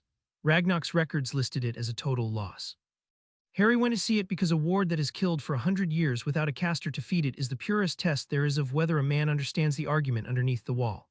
He stood at the edge of the dead lodge's ground in the small hours with the snow blue around him and the wards a black singing pressure against his skin, and he did not raise the blackthorn wand. He listened. A feral ward is not a wall. It is a sentence the world has been repeating so long it has forgotten it is speaking. Nothing may pass, nothing may pass, nothing may pass, and the trick was not to shout it down but to find the clause in it that had rotted. Every ward has won. The witch who cast this had keyed it to her own blood and then died childless, and so the ward had spent 100 years defending a house for a mistress who would never come, and somewhere in its endless sentence was a phrase that no longer meant anything, an oath sworn to a bloodline that had ended. Harry found the dead clause the way you find a false note in a chord, by holding the whole of it in his attention at once until the wrongness stood out. Then he did not break the ward, he agreed with it. He gathered the fraction of black blood in his own veins, the inheritance that had opened the area and answered the family wands, and he offered it to the feral sentence as the return of the bloodline it had been grieving. And the ward, which had wanted only ever to let its mistress home, mistook him for the homecoming it had waited a century for, and it opened its arms, and it died of joy in the opening, unraveling into the snow like a held breath let go. Harry walked into the ruined lodge across ground that had killed everything that touched it for 100 years, and nothing touched him, and he understood, standing in the dead witch's frozen hall, that he had crossed some line in himself that autumn without noticing the day. He had not beaten the ward. He had understood it so completely that it had opened for him gratefully, and there was a lesson in that about every locked thing in the world, wards and ministries and men, which was that the strongest of them all wanted, underneath their defenses, exactly one thing, and a patient man who learned what it was would never again need to break down a single door. He was home in the Eyrie before the snow stopped. Phineas Nigellus began reporting in the 4th week, and he did it with the relish of a man who had been bored for a century. He would arrive in the study portrait after his rounds, settling into his painted chair with the air of an ambassador returned from a tedious court, and he would tell Harry what the man who bound him had said and to whom, and Harry would sit in the firelight and take it in and give nothing back, and slowly, session by session, the shape of the enemy's house assembled itself in his mind. "He is dying," Phineas said one night without preamble, and Harry looked up from the ward lattice he had been diagramming on the desk. Dumbledore, his right hand is black to the wrist, dead flesh, and it climbs. I have watched it climb since summer. The Snape creature tends it with potions that do nothing but buy weeks. I heard the number tonight, a year, perhaps less. The painted eyes were bright and hard. He wears a glove in company and thinks no one has counted the fingers he no longer bends. I have counted, the portrait's mouth thinned. He tells the Order nothing of it. He lets them believe him eternal because an order that knows its general is dying is an order that begins quietly to plan for after him, and he cannot afford them planning for anything but the war he has designed. So he wears the glove and he smiles and he spends himself in secret and he calls the spending discretion. I have watched vain men and I have watched frightened men, head of my house, and this is neither. This is a man rationing the last of himself against a debt only he can see the size of. Harry set down his quill. Outside the tall window, the first snow of the season was starting on the peaks, silent, blue-gray in the dark. How, he said, a ring. Phineas's voice took on the connoisseur's care he reserved for other people's catastrophes. He came to Grimmauld in July wearing it, an ugly black stone thing, and he was gaunt and gray and would not say where he had been, and by August the hand had gone. I know that ring. It is gaunt work, old and vile, and there was a curse on it that would kill anything that put it on. He put it on. A man of his caution does not put on a cursed ring by accident. He put it on because he wanted the stone or because destroying the thing required wearing it, and it cost him his hand and it is going to cost him the rest, and he has decided the price was worth paying. Phineas leaned forward in his frame. Now ask yourself, head of my house, what a dying man in a war spends his last year doing. Harry had already asked himself. The answer arranged itself the way the ward lattices did, clean lines resolving out of noise. A dying man in a war spends his last year finishing the thing he cannot leave unfinished, and Dumbledore had spent it destroying an ugly black stone at the cost of his own life. You did not spend your life on a ring, you spent it on what the ring was. And Harry, who had read 3 words of a blurred title in a frost-cold case and knew now what those 3 words meant, understood with a cold and total clarity that the ring had been a vessel, one of the vessels, a piece of a soul divided and hidden, and that Albus Dumbledore was dying because he had begun quietly alone without telling a single living soul, least of all the student he had posted to a bedsit, to hunt down and destroy the pieces of Lord Voldemort. Which meant Dumbledore knew about the Horcruxes, which meant Dumbledore had known, all along, the true nature of the war, and the true reason it could not simply be won by killing Voldemort in a field. And which meant, Harry thought, following the line to its cold end as he had followed the arithmetic of the binding, that when Dumbledore stood in a parlor a year ago and said there's a great deal about Harry's situation that I have not told any of you, and I know something I cannot yet say, he had been standing in that room already knowing that the last and best hidden piece of Voldemort's soul was not in a ring or a cup or a diadem, it was in Harry. You have gone very still, Phineas observed. In my experience, that is when your kind is most dangerous. What have you understood? That the most important thing he never told me, Harry said, is what I am, and that he was never going to. He was going to keep it behind his teeth until the day it was useful, and then he was going to spend it as he spent his hand on the ring, and he was going to weep over the receipt and do it anyway. He stood, and the fire threw his shadow up the wall past Phineas's frame, tall and unhurried. Thank you, Phineas. You've just told me it's time to stop reading about a thing and go and look at it. He had known, of course, in the way you know a wound is bad before you look at it, by the quality of the ache. He had known since the garden, when the thing in the lower room came up singing with a voice that was not entirely his and tasted of cold iron and old malice. He had known through every year of Scarfire and stolen dreams, every night he had walked in a mind that wore a snake's face and woken a scream, every time Voldemort's rage had bled through the seam in Harry's forehead like light through a badly hung door.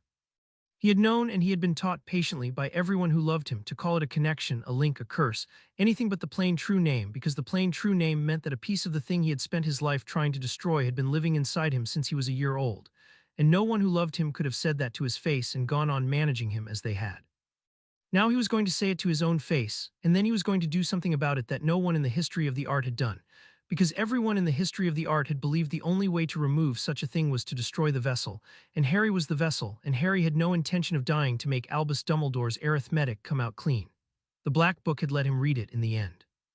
He had earned his way down to it over the autumn, climbing the ladder of gray light in the ritual room until the house judged him worthy of its worst secret, and one snow-locked morning the frost-cold case had simply been opened when he came to it, the 2 inches of enchanted glass folded back, the slim volume lying face up with its title holding still. On the sundering of the soul it said by hand the house did not name in writing. Harry read it in 9 days. It was the most careful and the most monstrous thing he had ever encountered, a work written by someone who understood the soul the way an anatomist understands a body, without love, with total precision, and it told him 3 things. It told him that a soul fragment lodged in a living host was not, as the fools believed, welded to the host. It was anchored, and an anchor could be cut, and the cutting need not kill the ship. It told him that the fragment cut loose would not simply die. It would try in the instant of severing to seize the whole of the host in one last convulsion, the way a drowning man seizes the one who swims to save him, and that this instant was where every attempt in history had failed, because the host was always weaker in the deep places than the thing that had spent decades learning to live there. And it told him the thing the fools would never have dared to write. which was that a fragment cut loose and held, not destroyed, could be read. Because a piece of a soul carries a piece of everything that soul has ever done, and a wizard with the discipline to hold a screaming shard of Lord Voldemort at arm's length instead of flinching from it would find, written into its substance, every dark and secret thing its maker had ever hidden. Harry closed the book on the ninth day and went down to the ritual room, and he did not tell Creature, because there was a real chance he would not come back up, and there was no reason two of them should suffer the knowing of it in advance. The rite took the whole of one night, and Harry would remember it in the register the mind keeps for the few hours in a life that change what a person is. He drew the diagram on the black stone in silver and salt and three things the book had named, and each line of it was an argument made to the world, a case that this space tonight was a place where a soul could be divided without its owner dying. He set the blackthorn wand in the center because the wand had chosen him, and he wanted a witness that was wholly his. He opened the door of his power all the way, wider than he had ever dared, the country of cold blue light flooding up into the round chamber until it pressed at the ceiling and the old stone groaned and held, and in that flood he was strong enough at last to reach down into the deepest room of himself and take hold of the thing that had been living there since he was 1 year old. It knew the instant he touched it. It had been sleeping the long sleep of a parasite that has mistaken its host for the world, and it woke, and it was old, and it was clever, and it was afraid, and its fear was the first thing Harry had ever felt from it that he could use. It came up the way it had come up in the garden, singing glad, wearing his own grief and rage like borrowed clothes, reaching for the whole of him with the drowning man's grip the book had promised. And for one endless instant the ritual room was not one mind but two, and the second mind was a coiled and brilliant darkness that had murdered its way to immortality, and did not intend to be evicted from the last house it had left. You cannot, it told him in a voice that was almost his own and would never be his own again. You are a piece of me, cut me loose and you cut loose the best of yourself. You will be ordinary, you will be nothing. Everything you have become this autumn, the power, the cold, the clarity, it is mine, it is me, and if you sunder us, you sunder that. It was a good lie. It was very nearly a good enough lie. And Harry, holding the door of his power open with a discipline forged on a muggle floor and honed on a ladder of gray light, looked into the coiled darkness that wore his voice and gave it the only answer that could win. No, he said, you're wrong and I can prove it. If the power were yours, you wouldn't be afraid. A thing doesn't fear losing what belongs to it, it fears losing what it stole. And he closed his grip and he made the argument the diagram had prepared, the case to the world that this anchor was cut, this ship sailed on, and he severed the piece of Lord Voldemort from his soul the way a river does not push water uphill, by arranging things so that it was the only reasonable outcome, so that the world itself agreed the fragment did not belong. The scream that filled the ritual room was not made of sound. It was made of every murder the fragment carried, 60 years of them, rising all at once as the thing came loose, and it lashed for the whole of Harry in its dying convulsion exactly as the book had promised. He held. The country of cold blue light rose up around him and it did not let the darkness back in, and the fragment tore free of its anchor and hung in the center of the diagram, coiling, shrieking, a wound in the air the shape of a soul, and Harry did not destroy it. He held it. He held it at arm's length in a cage of blue light and salt and silver, and he did the thing no one in the history of the art had ever had the discipline or the nerve to do, and he read it. And the reading was the second set piece of that night, and it was worse than the severing, because to read a soul fragment you had to let it touch your mind without letting it take your mind.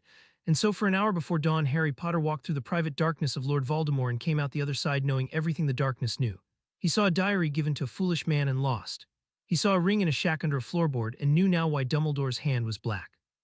He saw a locket, real gold and green stone, and a memory of a cave and a basin and a boat, and then a second memory, jagged and furious, of the locket gone, stolen, replaced with a fake by a hand the fragment had never identified but that Harry, watching, recognized from the letters RAB in a decade of Creature's grief. He saw a cup, small and golden, badger-marked, deep in a vault behind a dragon. He saw a diadem, lost and found and hidden in a room that only appeared for those who needed it, in a castle Harry knew every stone of. He saw a snake and understood the snake was more than a snake. And he saw, at the center of all of it, the thing the fragment feared most and had hidden even from itself, which was the small, starved, unloved child in a London orphanage who had decided at the age of 11 that he would rather be a monster forever than be helpless for one more hour, and who had spent the rest of a long and terrible life proving to that child that the decision had been correct. Harry looked at that child for a long moment across the cage of blue light, and something in him that was not cold recognized something in it that was not, yet the snake, and he understood that he was looking at the one path he had refused, was refusing, would go on refusing, and that the refusing was the whole of the difference between them, and would have to be renewed every single day for the rest of his life, or he would become exactly this.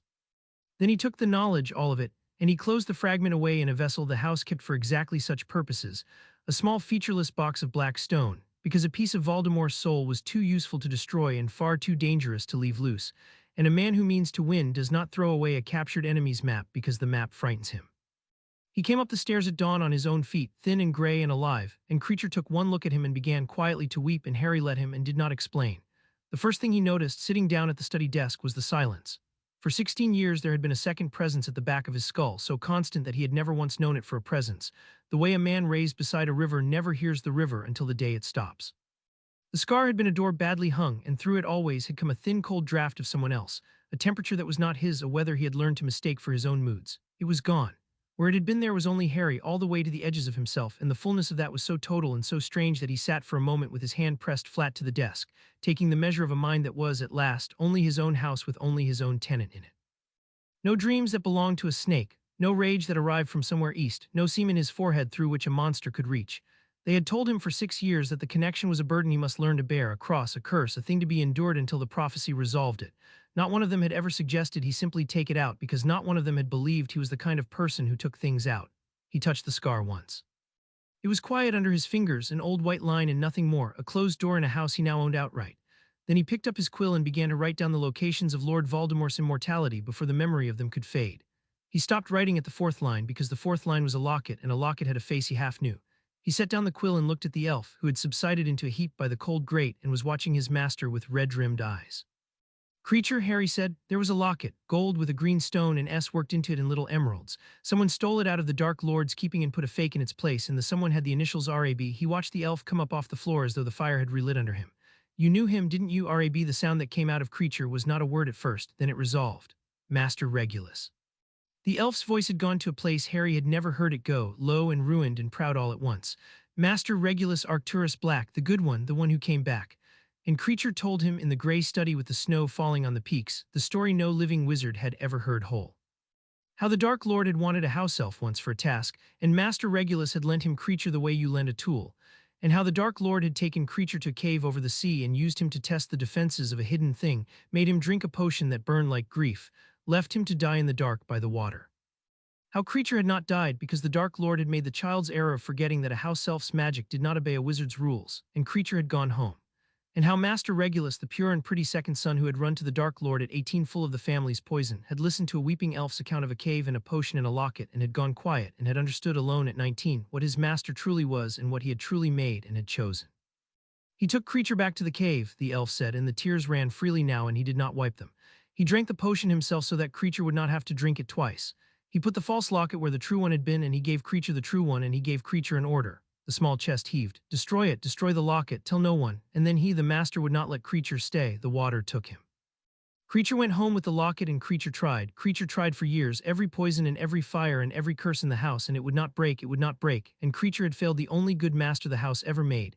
You didn't fail him, Harry said, and the flatness of his own voice surprised him because it was not cold.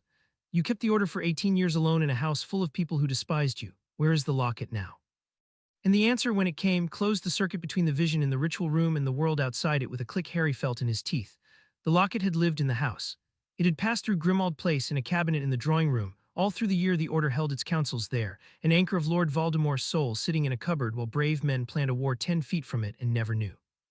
And when the Order had cleaned the house, a thief among them, a shabby light-fingered man Harry had disliked on sight and now had a use for, had pocketed the pretty gold thing to sell.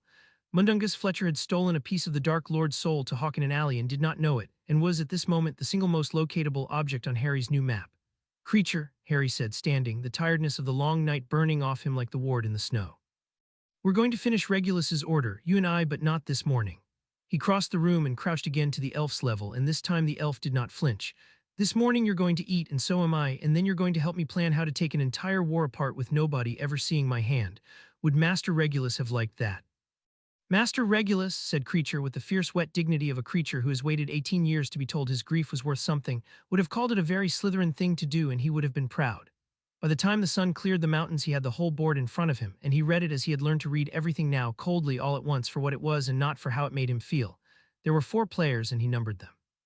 There was Voldemort, who believed himself immortal and was, in fact, already dying by degrees he did not know about, because the diary was destroyed and the ring was destroyed, and now the fragment in Harry was gone, 3 of his anchors cut, and he had not felt any of it because a soul divided too many times loses the sense of its own pieces. Voldemort was strong and mad and reactive, a hammer looking for the next nail, and a hammer was the easiest thing in the world to aim if you were willing to be the one holding the board still. There was the ministry, corrupt and frightened and useful, a great blind engine that would crush whatever it was pointed at and could be pointed by anyone patient enough to learn its levers. Harry had a seat on the body that made its laws, dormant, waiting for a ring and a birthday. He noted the birthday. It was close. There was the Order, brave and loyal and led by faith, which made it the most predictable player on the board because a thing that runs on faith can be moved by anyone willing to shape what it has faith in. They thought Harry was in a bedsit. They thought Harry was broken. Every plan they made around a hole where he used to be, and a hole in the enemy's map was worth more than an army. And there was Dumbledore, who was the only player Harry respected and the only one he could not simply move, because Dumbledore was playing the same game Harry was, the long game, the whole board game, and was better at it than anyone alive, and was dying and knew he was dying, and had exactly 1 year to arrange a war so that after his death a boy he had bound and abandoned would walk willingly to his own slaughter at precisely the right moment for the greater good. "You are drawing squares," Phineas observed from his frame. He had come to watch, and Creature had brought food, and the two of them made an audience of a kind Harry had not expected to have and found coldly that he did not mind. "4 squares and lines between them. My grandmother did that before she took a house apart. Explain them to me. I have been dead a long time and I am easily bored, and a plan a man cannot explain to a portrait is a plan with a hole in it."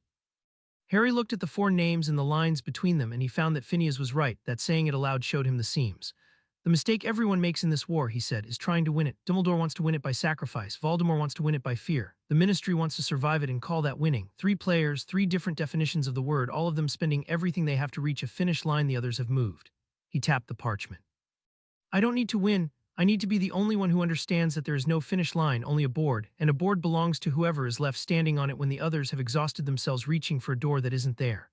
That is either very wise or the sort of thing men say before they are found dead in interesting positions," said Phineas. "Continue. What do you do first? A house is not taken all at once.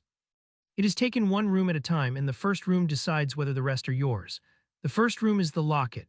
Harry set his finger on the 4th line, "not because it's the most important anchor, because it's the easiest, and the first move should always be the one that teaches you the most for the least. Mundungus Fletcher stole it and doesn't know what it is. I recover it quietly and I destroy it, and no one anywhere feels a thing except Voldemort, who won't understand what he's lost because a soul cut too many ways has stopped counting itself. That's the lesson move. It tells me whether I can reach into this war and take a piece off the board without leaving a fingerprint. If I can do it once, I can do it 4 more times, and then the immortal Dark Lord is simply a very angry mortal who doesn't know he's mortal, which is the most dangerous thing in the world to be and the easiest to kill." And the old man, Phineas leaned forward, and the painted eyes had gone bright and cold. "You keep circling his square and not landing on it. Dumbledore, what do you do with the man who bound you?" Harry was quiet for a moment. Outside the snow had thickened and the peaks were gone, and the study was an island of firelight and a white silence. "Nothing," he said. "For a long time, nothing. That's the hardest move on the board, and it's the one that beats him." He met the portrait's eyes. "Dumbledore has 1 year and a plan that depends on me being exactly where he left me, broken and bound and grateful, ready to be walked to a slaughter at the right moment. Every day I do nothing. He goes on building his plan around a boy who isn't there anymore. I'm going to let him. I'm going to let him spend his last year and his last strength arranging a sacrifice. And I'm going to take Voldemort apart underneath him while he does it, quietly, so that when the day comes that he reaches for his weapon and pulls the string, he'll find the weapon has been alive and armed and waiting the whole time, and the war he was going to end with my death is already over, and he ended nothing. And he spent his life for a plan that a boy in a bedsit made obsolete in a single autumn. He set the quill down. I'm not going to fight Albus Dumbledore, Phineas. I'm going to make him irrelevant and let him understand it, and that will cost him more than any curse I could throw." Phineas Nigellus Black regarded the living head of his house for a long moment, and then he inclined his head, and this time it was the full degree and more. "My house," he said softly, "has produced murderers and madmen and 1 or 2 genuine monsters, and I have been proud of almost none of them. You are the first in 200 years to frighten me correctly." He settled back. "Tell the elf to keep you fed. Frightening people is hungry work." Harry looked at that last piece for a long time in the gray morning light. Then he took a fresh sheet of parchment, and at the top of it he wrote a single line, and the line was not a plan and was not a threat and was not a promise. It was a correction. It said, "He thinks there are 4 players." And under it, after a moment, in the cold, clean hand the autumn had given him, he wrote the thing that turned the whole board over, the thing that none of the 4 of them knew, the thing he had gone down into the dark to make true. There are 5. Chapter 3 and Chapter 4. The quiet board Mundungus Fletcher was easy to find, because a man who lives by selling other people's things always ends up in the same 3 or 4 rooms, and Harry had learned the rooms from Creature, who had spent a decade cataloging the thief who came and went from a house he had no right to. Harry found him in the back of a Nocturne Alley drinking hole that smelled of spilled fire whiskey and mildew, at a table in the corner where the light did not reach, doing a poor job of pretending he was not counting a purse under the table. It was February and the cold had come down out of the mountains and into the city, and Harry wore it well. He had come to prefer the cold, the way you come to prefer a thing that has stopped being able to hurt you. He was disguised only a little. A different set of the shoulders, a few years added to the face by a glamour the Black Library taught in its first 100 pages, hair the color of ash instead of black. Enough that Mundungus, who was not looking for Harry Potter because no one on Earth was looking for Harry Potter, saw a lean gray stranger sit down across from him and reached, on instinct, for the knife in his boot. Don't, Harry said and put a small heavy object on the table between them, and Mundungus stopped reaching, because the object was a signet ring, black stone, the crest of the House of Black cut into it, and any thief worth the name in that alley knew that ring the way a sailor knows a lighthouse, which is to say as a thing you steer very carefully away from. I don't know what you think that buys you, Mundungus said, but his hand had come off the knife. It buys me your attention, Harry said.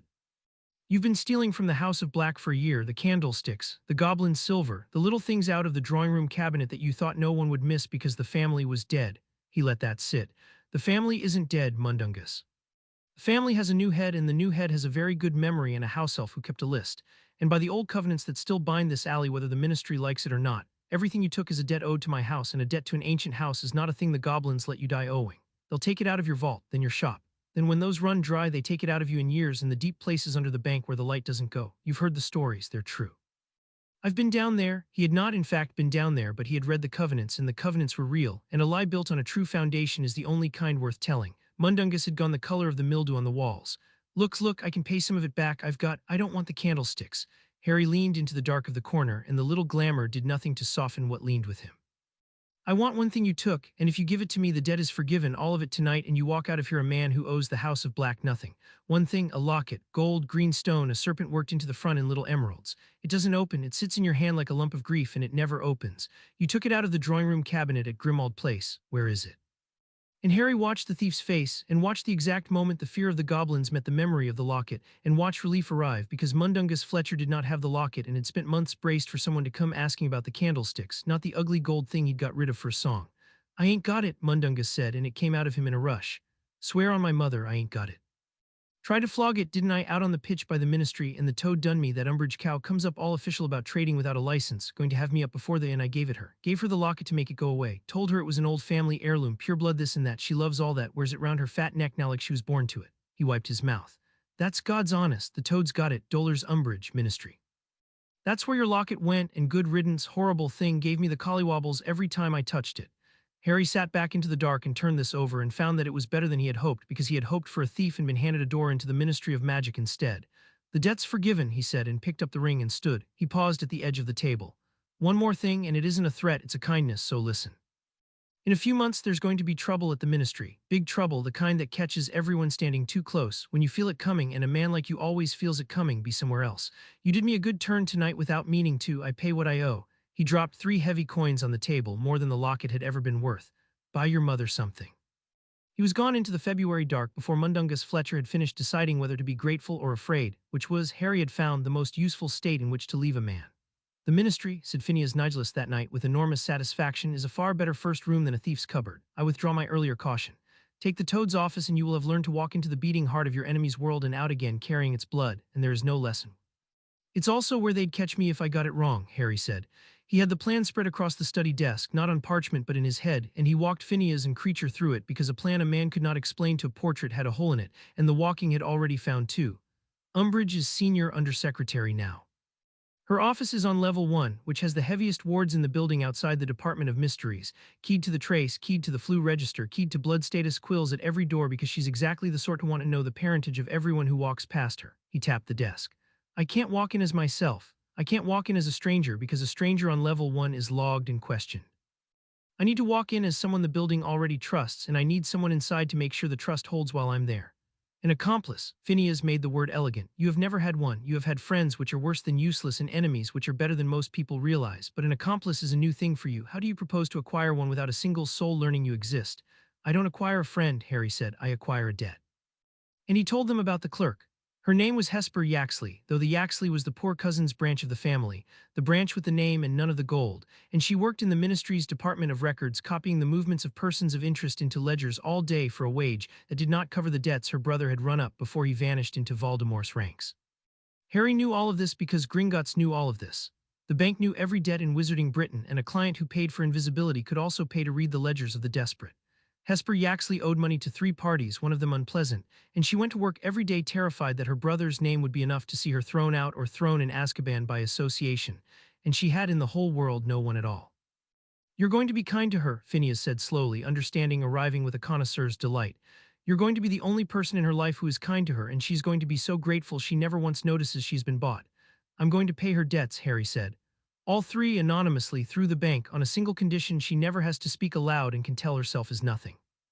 On the day I need it, a door on level 1 is unlocked and a blood quill malfunctions and a record is not copied. Small things, things she can do in her sleep, things she can survive having done, because I'll make sure the failure looks like the building's fault and not hers.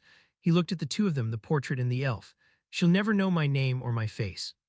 She'll know only that once when she was drowning, a hand reached down and pulled her out and asked her for almost nothing, and she'll spend the rest of her life a little kinder to strangers because of it, and she'll never understand that she was the strangest thing of all, which is a good deed done for a cold reason that came out in the end indistinguishable from mercy. The study was quiet. Creature had stopped pretending to tidy. That, said Phineas Nigellus at last, is the cruelest thing I have ever heard, and I cannot for my life find the part of it that is wrong. You paid a drowning woman's debts and asked her to leave a door unlocked. There is not a court in the world that would call it a crime, and not a saint alive who would call it clean. He shook his painted head. You are going to be very hard to stop, head of my house. I hope I am framed somewhere with a good view when they finally understand that.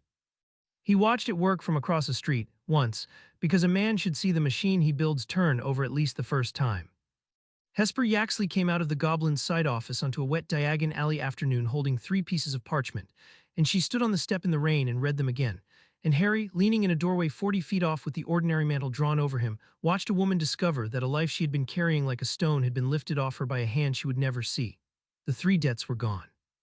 Paid in full by a party who wished, the Goblin had told her, to remain anonymous, and who asked only that she continue in her post at the ministry and think kindly when she could of strangers. That was all. There was no name and no face and no condition she could point to and call a chain. She read the parchments a 4th time. Then she pressed the back of her hand to her mouth and made a sound that the rain covered, and she looked up at the gray sky as though she meant to thank it, and finding nothing there to thank, she thanked the air, the alley, the whole indifferent world that had, for once, without warning, been kind. Harry watched her do it and did not let himself look away from any of it, because the discipline of the ledger he kept of himself was that he never lied to himself about what he was doing, and what he was doing was standing in the rain watching a good and desperate woman weep with gratitude at the exact moment she became his instrument. She would leave the door unlocked. She would tell herself it was nothing, a small courtesy to a building that had mysteriously started treating her well. She would never once feel the leash, because he had made it out of the one material that leaves no mark, and the material was kindness, real kindness, kindness that would have been indistinguishable from the genuine article in any court in the world, because in every measurable respect it was the genuine article, and only Harry would ever know the cold arithmetic underneath it, and only Harry would ever have to carry the knowledge that he had learned to do good as a technique. He turned up his collar and walked away before she saw him, and he did not feel clean, and he did not pretend to, and that was the whole of the difference between him and the men on the spines of the library books. They had all told themselves they were clean. Harry kept a ledger precisely so that he would never be able to. The morning Harry Potter walked into the Ministry of Magic, he did it wearing another man's face and another man's name, and both of them were real, which was the whole art of it. He did not use polyjuice, which decayed and demanded a hair and left a residue any decent ward could taste. He used the black arts instead, an old family working called a mantle, which did not copy a specific person but wove a mask of pure ordinariness, a face the eye slid off, a name the memory refused to hold, the face and name of a mid-level functionary from a department no one on level 1 had ever needed to think about. The building's wards tasted him and found a tired official with a legitimate errand and a blood status the quills approved of, because the mantle showed them exactly the wizard the building wanted to see, and a ward, Harry had learned in a dead lodge in the snow, is only ever an argument about what is allowed, and the easiest way to win an argument is to be the thing no one thought to forbid. He came up out of the flue into the great echoing atrium with its fountain and its polished floor and its river of witches and wizards flowing to their desks, and he was nobody, and it was glorious, and he did not let it show. On level 1 a door that should have been locked was not, because a drowning woman he had never met had left it so and told herself it was nothing. A blood quill at the 2nd checkpoint scratched, hesitated, and produced a smear instead of a name, and logged a maintenance fault, because that same woman had reported the quill temperamental 3 days running so that its failure today would surprise no one. The building led him through its own heart on the strength of 2 small kindnesses and 1 large lie, and Harry walked the pink-carpeted corridor to the office of Dolar's Jane Umbridge with the unhurried step of a man who belonged there, because belonging, he had discovered, was almost entirely a matter of walking as though you did. The lift down had been the worst of it, 30 seconds in a golden cage with an aura he had spent a year of his old life trusting. Kingsley Shacklebolt standing a foot away reading a memo, close enough that Harry could have counted the gray coming into his beard. Harry had stood at Kingsley's shoulder wearing the face the building wanted to see, and Kingsley had glanced at him once, the flat professional glance of a man who catalogues everyone in a lift, and found a tired functionary and looked away. That was the whole test of the mantle, and it held, and the interesting thing, the thing Harry turned over afterward and kept, was what he had felt standing there. Not fear. Not the old warm pull toward a man who had once carried him bodily out of danger. He had felt the cold, clean interest of a chess player watching a piece move exactly as predicted, and he had understood in the golden cage going down into the ministry that the child who would have wanted Kingsley to recognize him was gone, all the way gone, and that what stood in his place felt nothing at being unseen by an old protector except the professional satisfaction of a disguise that worked. The lift had opened. Kingsley had stepped out on level 2 without a backward look, and Harry had gone on down to 1, and he had not watched the old man go. The office was worse than he had been told. Every surface wore lace and simpering kittens on decorative plates, and the plates mewed, and the whole pink horror of it sat on top of a woman who signed the paperwork that sent people who could not prove their blood to face the Wisengamot, and the contrast was not an irony to Harry. It was information. A person who surrounds cruelty with kittens is a person who needs very badly to believe she is sweet, and a person who needs that can be reached through it, the way you reach anyone, through the thing they cannot bear to be without. Umbridge was at her desk. She looked up at the ordinary functionary in her doorway with the small, cold irritation of a woman interrupted, and at her throat, on a chain that had been made for something finer, hung a locket of gold with a serpent of little emeralds worked into the face, and even across the room Harry felt it, the wrongness of it, the low, patient malice of a piece of a soul that had learned to sit quiet and wait. Yes, Umbridge said. Who are you? I did not send for records. No, Harry agreed and shut the door behind him and let the mantle fall, not all the way, just enough that the ordinariness ran out of his face and something else came up underneath it, and he watched Dolores Umbridge look at a stranger and understand, in the reptile part of the brain that keeps a person alive, that she was no longer the most dangerous thing in the room. I've come about your necklace. He did not hurt her. He wanted that understood later in the ledger he kept of himself, because it would have been easy, and there was a version of him that wanted to, a version that remembered a black quill carving lies into the back of a 15-year-old's hand. I must not tell lies over and over until the skin gave up, and that version stood at his shoulder in the pink office and offered him her cruelty back with interest. He looked at that version and set it down, not out of mercy. Umbridge did not merit mercy, and Harry did not deal in it. He set it down because pain was a fingerprint, and a screaming undersecretary was a fingerprint the size of the ministry, and he had come to learn whether he could take a thing off the board and leave no trace, and a corpse or a broken woman was a trace that would never stop talking. So he did something colder and cleaner. He sat down across from her, uninvited, in the chair her victim sat in, and he talked to her quietly for 4 minutes, and in 4 minutes he took the whole architecture of Dolores Umbridge apart with nothing but true things arranged in the correct order. He told her what he knew about the locket, that it was stolen goods she had taken as a bribe from a known fence, that the paperwork existed, that a senior undersecretary who accepted stolen property to make a licensing charge disappear was a senior undersecretary whose entire career was a single owl away from ending in the cells she loved to fill. He told her he did not want her career. He told her he wanted only the ugly necklace which had never suited her, which she had felt wrong every time she touched it and had told herself was nerves. He watched her want, more than she wanted the locket, more than she wanted anything, to go on being a woman to whom nothing bad had ever justly happened, and he offered her that whole and intact for the price of a bauble. You don't understand, she tried once, the girlish voice gone thin and reaching for the register that had cowed a school. Do you know who I am? Do you know what I can do to a person who— I know exactly what you can do to a person, Harry said, and something in how he said it stopped her mouth, because it was not a boast and it was not a threat. It was a man stating a fact he had personal cause to know. I know what you do to the ones who can't prove their blood, and the ones with no one to speak for them, and the ones you've decided the world will thank you for hurting. I've read your files, Dolores. I've read the ones you're proud of and the ones you burned. I'm the only person who's walked into this office in 10 years who isn't frightened of you, and do you know why? He leaned forward an inch. Because I finally understand you. You're not cruel because you're strong. You're cruel because underneath all the kittens you have always been afraid, and cruelty is the only thing that's ever made the fear go quiet, and I have just taken away the one thing you thought made you safe, which is the certainty that no one would ever dare. Someone dared. I'm sitting in the chair. Give me the necklace. She gave him the locket. Her fat-bearinged fingers shook on the clasp, and she told herself, he could see her telling herself that she was being clever, that she was buying off a blackmailer, that she remained in control. He let her keep that. It cost him nothing, and a person permitted to believe they surrendered by choice does not go running to the Aurors to report a theft that would require admitting the bribe. She would tell no one. She would wear a different necklace tomorrow and never explain, and the not explaining would eat a small hole in her for the rest of her life. And that, Harry thought, sliding the cold gold weight of the locket into an inner pocket where it settled against him like a sleeping viper, was a far more thorough revenge than the screaming his shoulder ghost had wanted, and it would never once be traced to a name. You never saw me, he told her from the door, and drew the mantle back up over his face so that even as she looked at him, the memory of him began to blur and slide, the ordinary functionary rising back over the stranger, the name she had never learned to solving. You had a headache this afternoon. You took off a necklace that pinched, that's all this was. He walked back out through the beating heart of his enemy's world with a piece of Lord Voldemort's soul in his coat. And the building's wards tasted him going and found only a tired official leaving early. And the blood quill at the checkpoint scratched his false smear again. And a drowning woman 2 floors down copied the movements of persons of interest into a ledger, and did not know that the most interesting person ever to pass through the building had just walked out of it on the strength of her gratitude. Out in the atrium the fountain ran and the river of the ordinary flowed, and no alarm sounded, and no alarm would sound, and Harry stepped into the green fire of the public flue and was gone, and the Ministry of Magic went on believing, as it had believed all morning, that it had not been touched. That more than the locket, more than the folded Death Eaters in Cornwall, was the lesson he carried back to the Eyrie.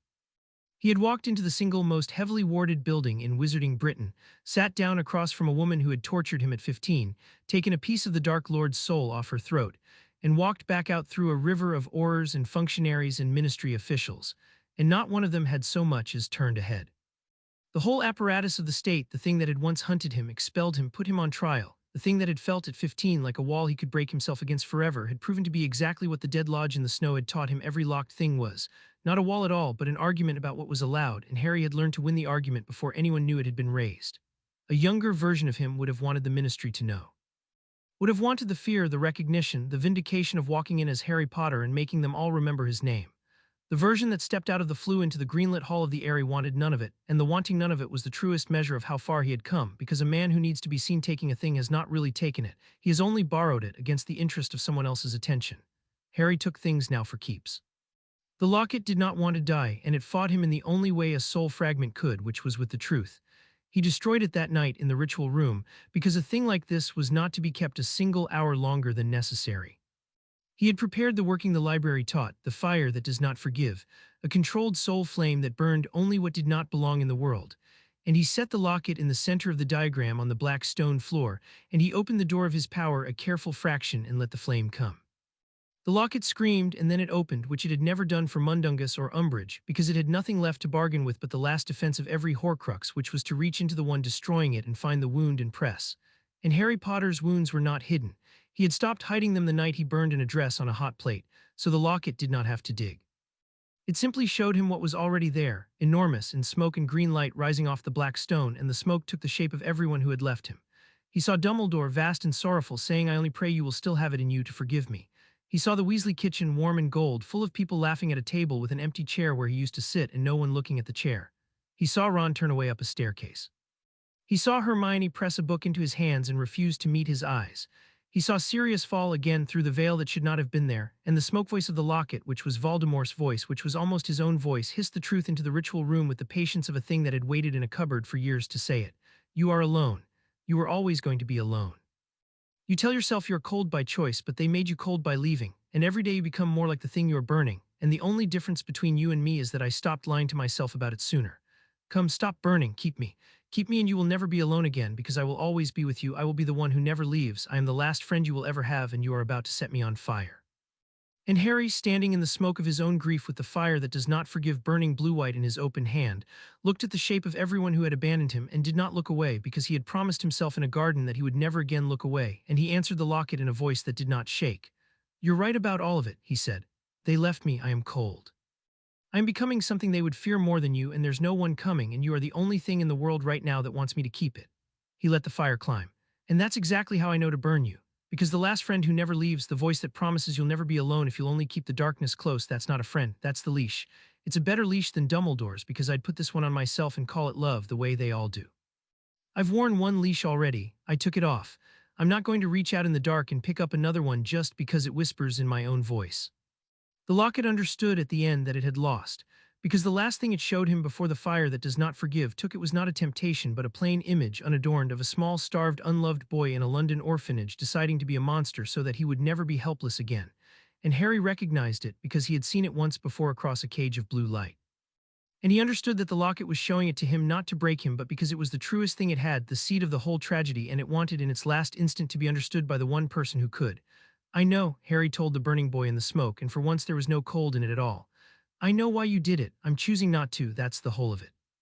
That's the only difference there's ever going to be, and I'm going to choose it again tomorrow, and the day after forever, and that's why I win and you didn't.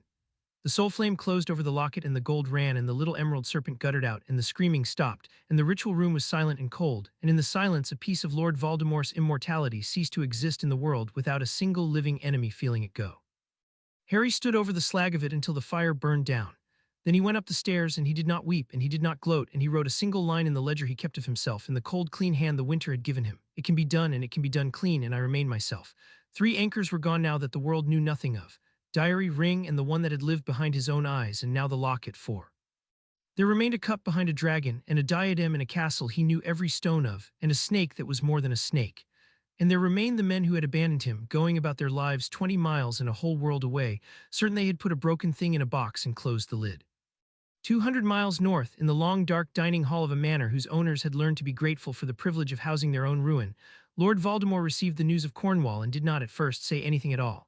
He sat at the head of the table with the snake moving in slow coils across the floor at his feet, and the Death Eater who had brought the report knelt on the stone and shook, because silence from the Dark Lord was worse than any word.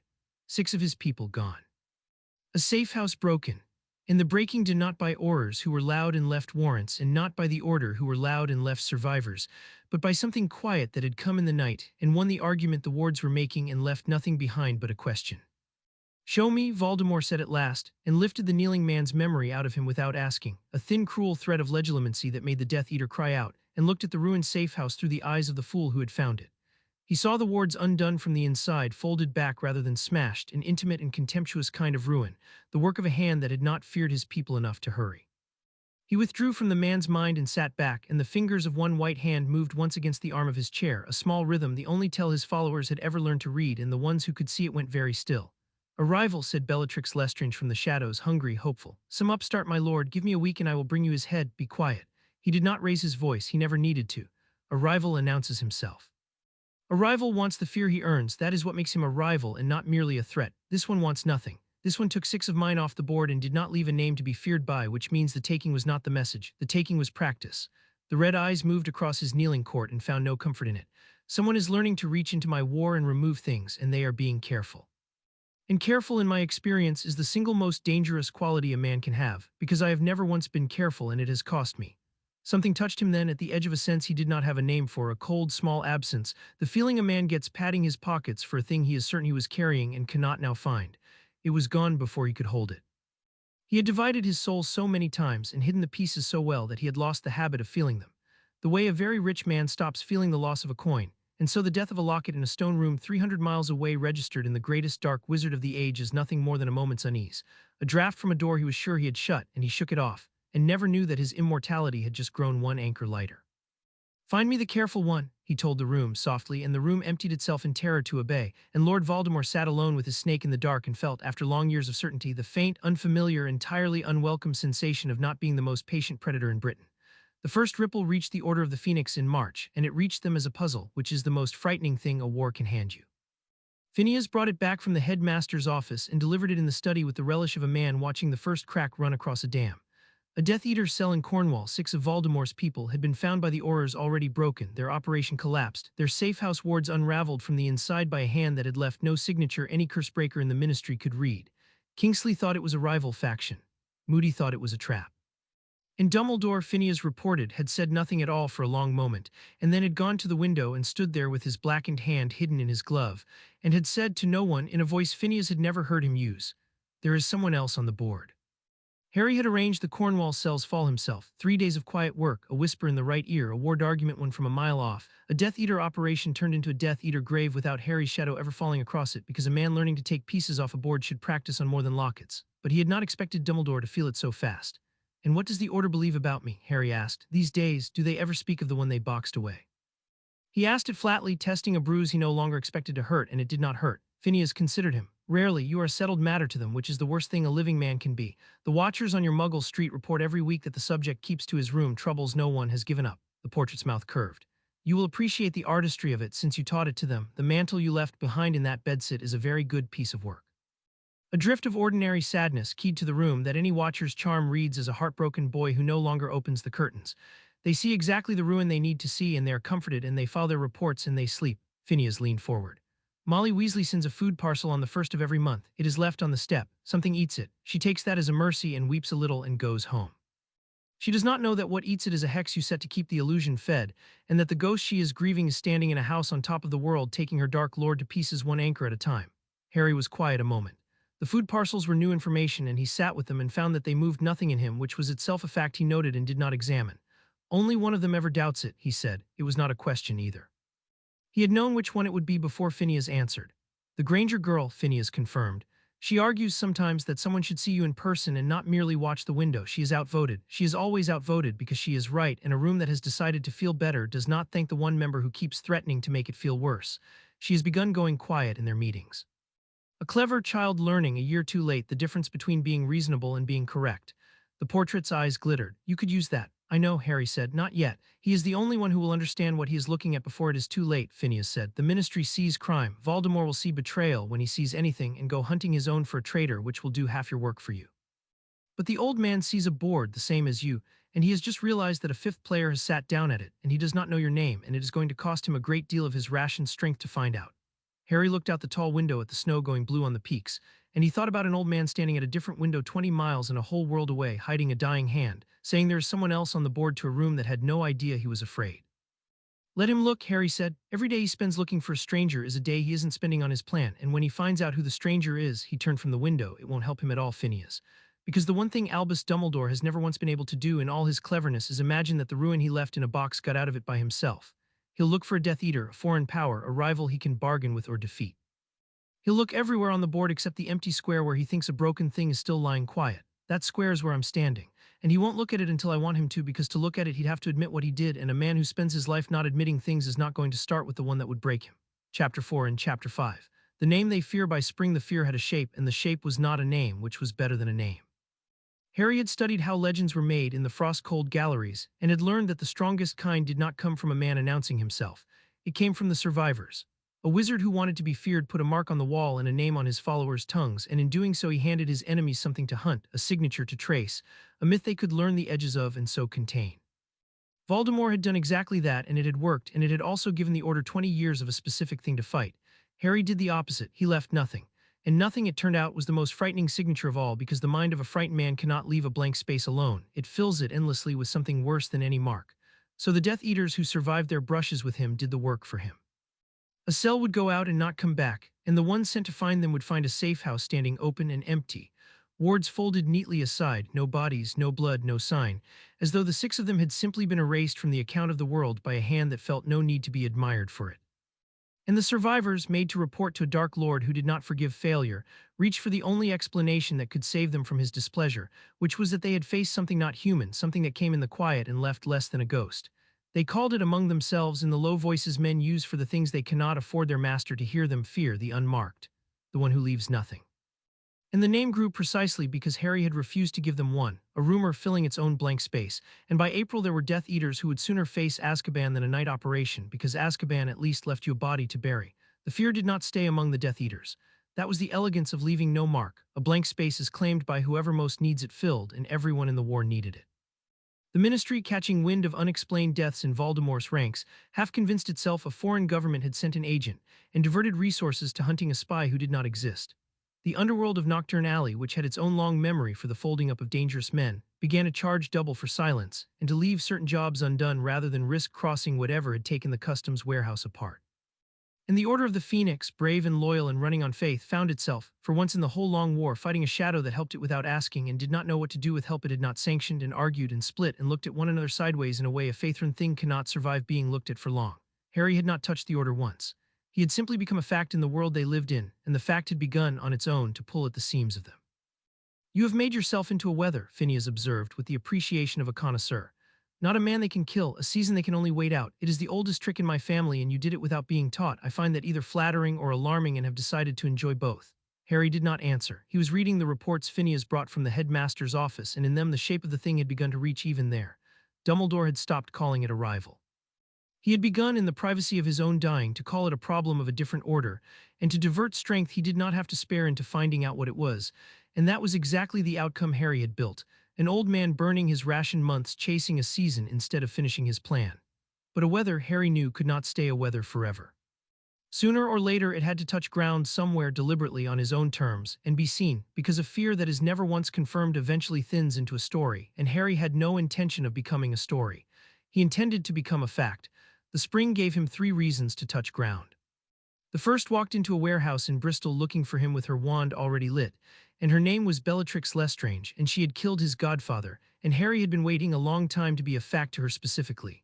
She had come hunting the unmarked because Voldemort had ordered it, and because she was the only one of his people mad enough to want the job. Harry had studied her for a week before he baited the trap, as he studied everything now, coldly, completely, until the studying became a kind of knowing that was almost intimacy. He had read the reports of what she had done in the First War and the reports of what she had done in this one, the families in their farmhouses, the Longbottoms broken past mending in a hospital ward, the long joyful catalogue of a woman who had discovered early that the one reliable way to feel real was to make someone else stop being so. He had felt no horror reading it, which he noted and did not examine, and he had felt no thrill either, which he noted and was glad of. What he had felt was the flat professional attention of a man reading the specifications of a machine he intended to switch off. She was not a person to him by the end of the week. She had made herself into a weapon in the service of a man who thought of her as one, and Harry had simply agreed with both of their assessments. And a weapon, however magnificent, is a thing you disarm, and he had come to the Bristol docks to disarm her, and under the cold, deep in the place the ledger did not reach, to lay a single flower on a grave that had never had one. Harry knew she was coming because he had arranged for her to. He had let a whisper reach the right ear, a rumor of a meeting, a lieutenant of the unmarked to be found in a disused customs warehouse on the Bristol docks at the turn of the tide, and he had known Voldemort would send Bellatrix, because Bellatrix was the blade you sent when you wanted a thing not investigated but destroyed, and Harry wanted this once to be met by someone who came to kill rather than to learn. He had earned one indulgence. He was going to take it in a warehouse that smelled of salt and rust and old tobacco, with the tide coming in under the boards, and he was going to take it coldly, which was the only way he took anything now, but under the cold, deep down where the ledger did not reach, he was going to take it for serious. She came through the door at the top of the tide, and she was magnificent and ruined, all wild hair and hunger, her wand throwing green before she was fully through the frame. And the green went through the place where a man appeared to be standing and struck the far wall and blew a hole in it the size of a horse. And the man it had passed through frayed into smoke because it had been a false front, a mantle of empty air Harry had left standing to learn how she opened. She opened by killing whatever moved. Good. That was information. Come out, Bellatrix sang into the ringing dark, turning, her wand painting the shadows. The Dark Lord wants a word with his little ghost. He's ever so curious about you. So am I. I've never unmade a legend before. I want to see what you're made of when I peel the quiet off you. Harry let her finish the sentence because he was not a man who interrupted, and then he answered her from 4 directions at once because the warehouse was full of iron pillars and he had spent an hour before the tide teaching them to carry his voice, and the sound of him came from everywhere and nowhere, unhurried, almost gentle. You're going to want to run, he said. You won't. That's the tragedy of you, Bellatrix. You've never once run from the thing that could kill you because being afraid feels too much like being ordinary and you'd rather die interesting than live careful.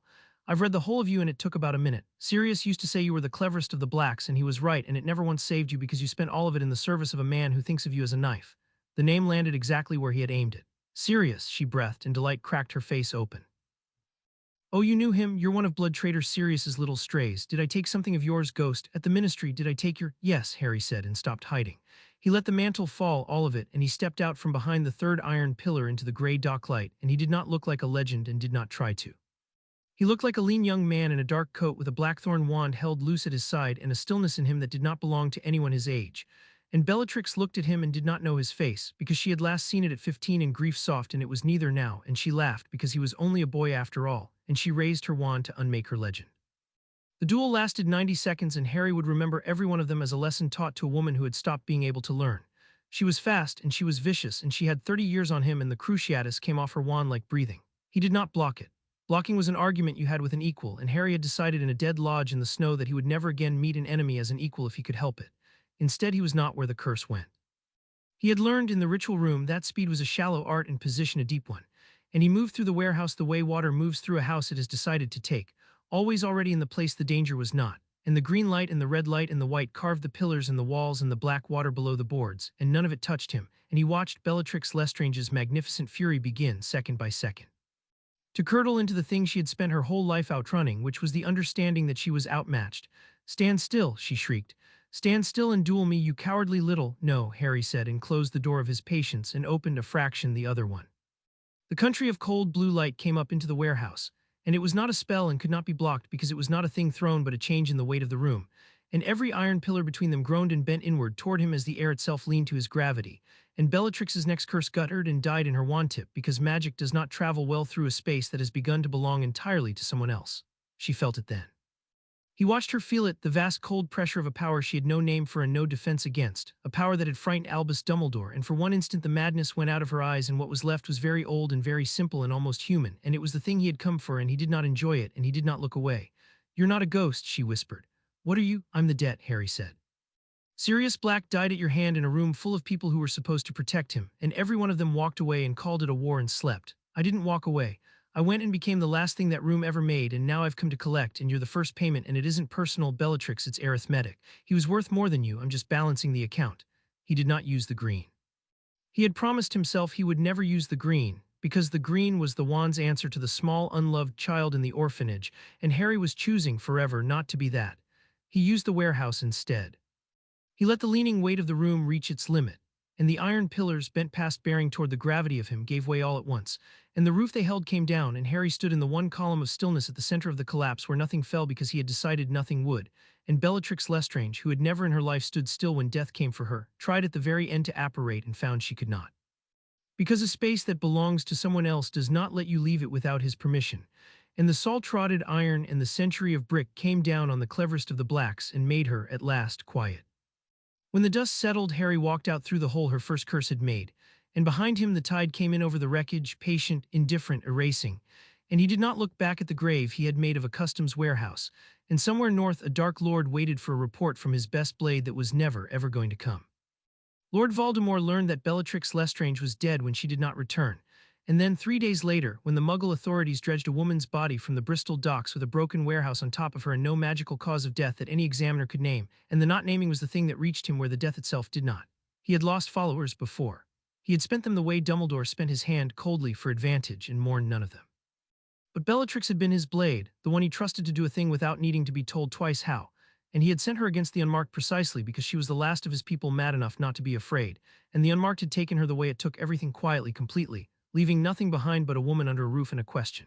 He sat in the dark of the manor with Nagini heavy across his shoulders and did the arithmetic he had spent a lifetime refusing. Cornwall, 2 other cells since, a safe house in Kent, and now Bellatrix, the best of them, gone without a mark. Someone was not raiding him, someone was disassembling him patiently from the edges inward and had chosen his most frightening servant as a demonstration, which meant the someone was no longer practicing. The someone had a message now, and the message was, I can reach anything you value and I feel nothing doing it, and there is no blade in your service I cannot fold up and put away. For the first and only time in the long arithmetic of his immortality, Lord Voldemort considered the possibility that he was being hunted by something that did not want his throne, his followers, or his fear, and the possibility unsettled him more than any army could have, because a thing that wants your throne can be bargained with, and a thing that wants nothing can only be endured until it decides you are the next thing to be folded up and put away. He did the thing he had sworn never to do. He drew Nagini closer, and then he sent the snake away to be hidden deep behind wards in a devotion he trusted more than any wall, because a small cold voice he had no name for had begun to whisper that his anchors were fewer than he remembered leaving them, and though he could not have said why, he found that night that he wanted the last of them where he could feel it breathing. It was the most careful thing he had done in 50 years. It was also, though he would not understand this until the very end, exactly the move Harry had been waiting for him to make, because a Dark Lord who gathers his last treasure close is a Dark Lord who has at last told you where it is. The diadem had waited 1,000 years to be found by someone who deserved it, and it had settled in the end for being found by someone who understood it. Harry went into Hogwarts on a moonless night in May by a way the castle had shown him years ago and never told a teacher, one of the 7 secret roads on a map he no longer possessed but had never needed to, because the map had only ever drawn what the castle already was, and Harry had learned in an autumn of wardcraft to ask a place directly what it hid. The castle knew him. That was the strange ache of it, walking the sleeping corridors of the one place that had ever felt like home, the suits of armor shifting to watch him pass, the stairs offering themselves, the whole vast stone body of the school recognizing a student it had loved and not caring in the least what he had become. Because a castle, like a bank in a house on a mountain, cares only that the thing coming home is the thing that belongs. His way took him past the foot of a familiar tower, and he stopped there once for the length of a held breath, because the stair going up into the dark led to a round room with a fire and 7 beds, and in one of the beds a red-haired boy who had been his brother was sleeping the sleep of a person with a clear conscience, and Harry stood at the bottom of the stair and did not go up. He could have. That was the thing he made himself hold. There was no ward in the castle that would keep him out of Gryffindor Tower, no door that would not open, and he could have walked up into the warm round room and stood over the sleeping shape of Ronald Weasley and let him wake to the sight of the ruin he had helped to make. He wanted for exactly one breath to do it. Then he set the wanting down because Ron's reckoning was not a thing to be spent in the dark on impulse, stolen like a thief, and because a man who indulges the wound the moment it aches is a man the wound owns. He would come for Ron in the daylight, chosen later, done right. He turned from the stair and went on, and the castle let him go, and somewhere above him a boy slept on and did not dream of the visitor who had stood at the bottom of his stair and decided coldly out of discipline and not out of mercy to let him keep the night. He did not linger in the ache, he had work. The room of requirement opened for him because he needed a place to hide a thing that must never be found, and it gave him the room it had given 100 generations of guilty students, the great cathedral of lost and hidden objects, mountains of it going up into the dark, a city of everything the school had ever needed gone. He walked into it and he closed his eyes and he did not look for the diadem, because you did not find a thing like this by looking. You found it by listening, the same low patient malice the locket had carried, a wrongness singing under the vast silence of a million forgotten things, and he followed the wrongness through the canyons of junk to a bust of a pockmarked warlock wearing a tarnished silver crown set with a dulled blue stone, and he stood before the lost diadem of Rowena Ravenclaw and felt the piece of Voldemort's soul inside it turn toward him like a sleeper sensing dawn. You'll show me the same things the locket did, he told it and lifted it from the warlock's head. The people who left, the warm kitchen, my own voice telling me to keep you, save it. I've heard the argument and I've already answered it, and the answer doesn't change because you're older and prettier and belong to a clever woman than Salazar Slytherin ever was. You're a leash, you're always a leash, down you go. He destroyed it there in the Cathedral of Lost Things with the fire that does not forgive, and it screamed the way the locket had screamed, but it did not reach for the same wound because it was clever than the locket, older, and it had belonged to Rowena Ravenclaw before Voldemort made it a coffin, and a fragment lodged in a thing built for wisdom learns to tempt with wisdom. So the diadem did not show him the warm kitchen. It showed him the library of the House of Black, and then 100 libraries beyond it, every locked archive in the world, every art the Ministry had buried and every secret men had died keeping. And it whispered to him in a voice that was cool and reasonable and almost kind that he need never be alone again if he would only keep learning, that loneliness was merely ignorance not yet cured, that a mind vast enough would contain the whole world and so never lack for company, that he was so close. So gifted that it would be a kind of crime against knowledge itself to burn the one artifact in existence that could open every remaining door to him at once. Keep me, the diadem said in the reasonable voice, and you will be the wisest wizard who ever lived, wiser than Dumbledore, who feared what he might learn, wiser than the Dark Lord, who learned only what served his hunger. Keep me and be complete. The blue-white flame stood still in Harry's open hand, and he considered the offer honestly because he had promised himself never to lie about what he wanted, and he did wanted it more than the locket's cheap loneliness because it was cut to fit the true shape of him, the appetite for the deep grammar of things that had carried him through the frost-cold galleries all winter. It was the best temptation any Horcrux had made him. It was very nearly good enough. You almost had me, Harry told it, and there was something close to respect in it. The locket offered me a friend and I've done without friends, but you offered me completion and that's the one hunger I haven't learned to close the door on yet, and you knew it, and I'll remember that you knew it. He let the fire climb. Here's why I'm still going to burn you. A mind that contains the whole world isn't complete, it's just a bigger cage with better furniture. Rowena Ravenclaw made you to hold wisdom and a murderer made you to hold his fear, and that's the truth of every promise like yours. Whatever you offer to fill the emptiness becomes the new wall of it. I'm not going to spend my life learning my way out of being alone. I'm going to be alone on purpose with my eyes open and learn what I choose to learn because it's useful and not because I'm running from a quiet room. That's a freedom you can't give me because you don't have it, because you're a thing a frightened boy made to never have to feel a quiet room again. Down you go with the rest of his fear.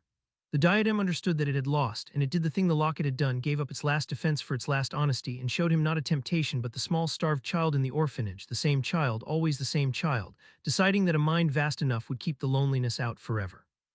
And Harry looked at the child and said, I know, and let the blue-white flame take the diadem of Rowena Ravenclaw, and the tarnished silver ran and the dulled blue stone cracked and went dark, and a fifth anchor of Lord Voldemort's immortality guttered out under a sleeping castle, and he felt Voldemort in the world grow. By one more increment he would never notice mortal. 2 left. The cup behind the dragon, which Bellatrix had died without knowing she had told him she guarded. And the snake.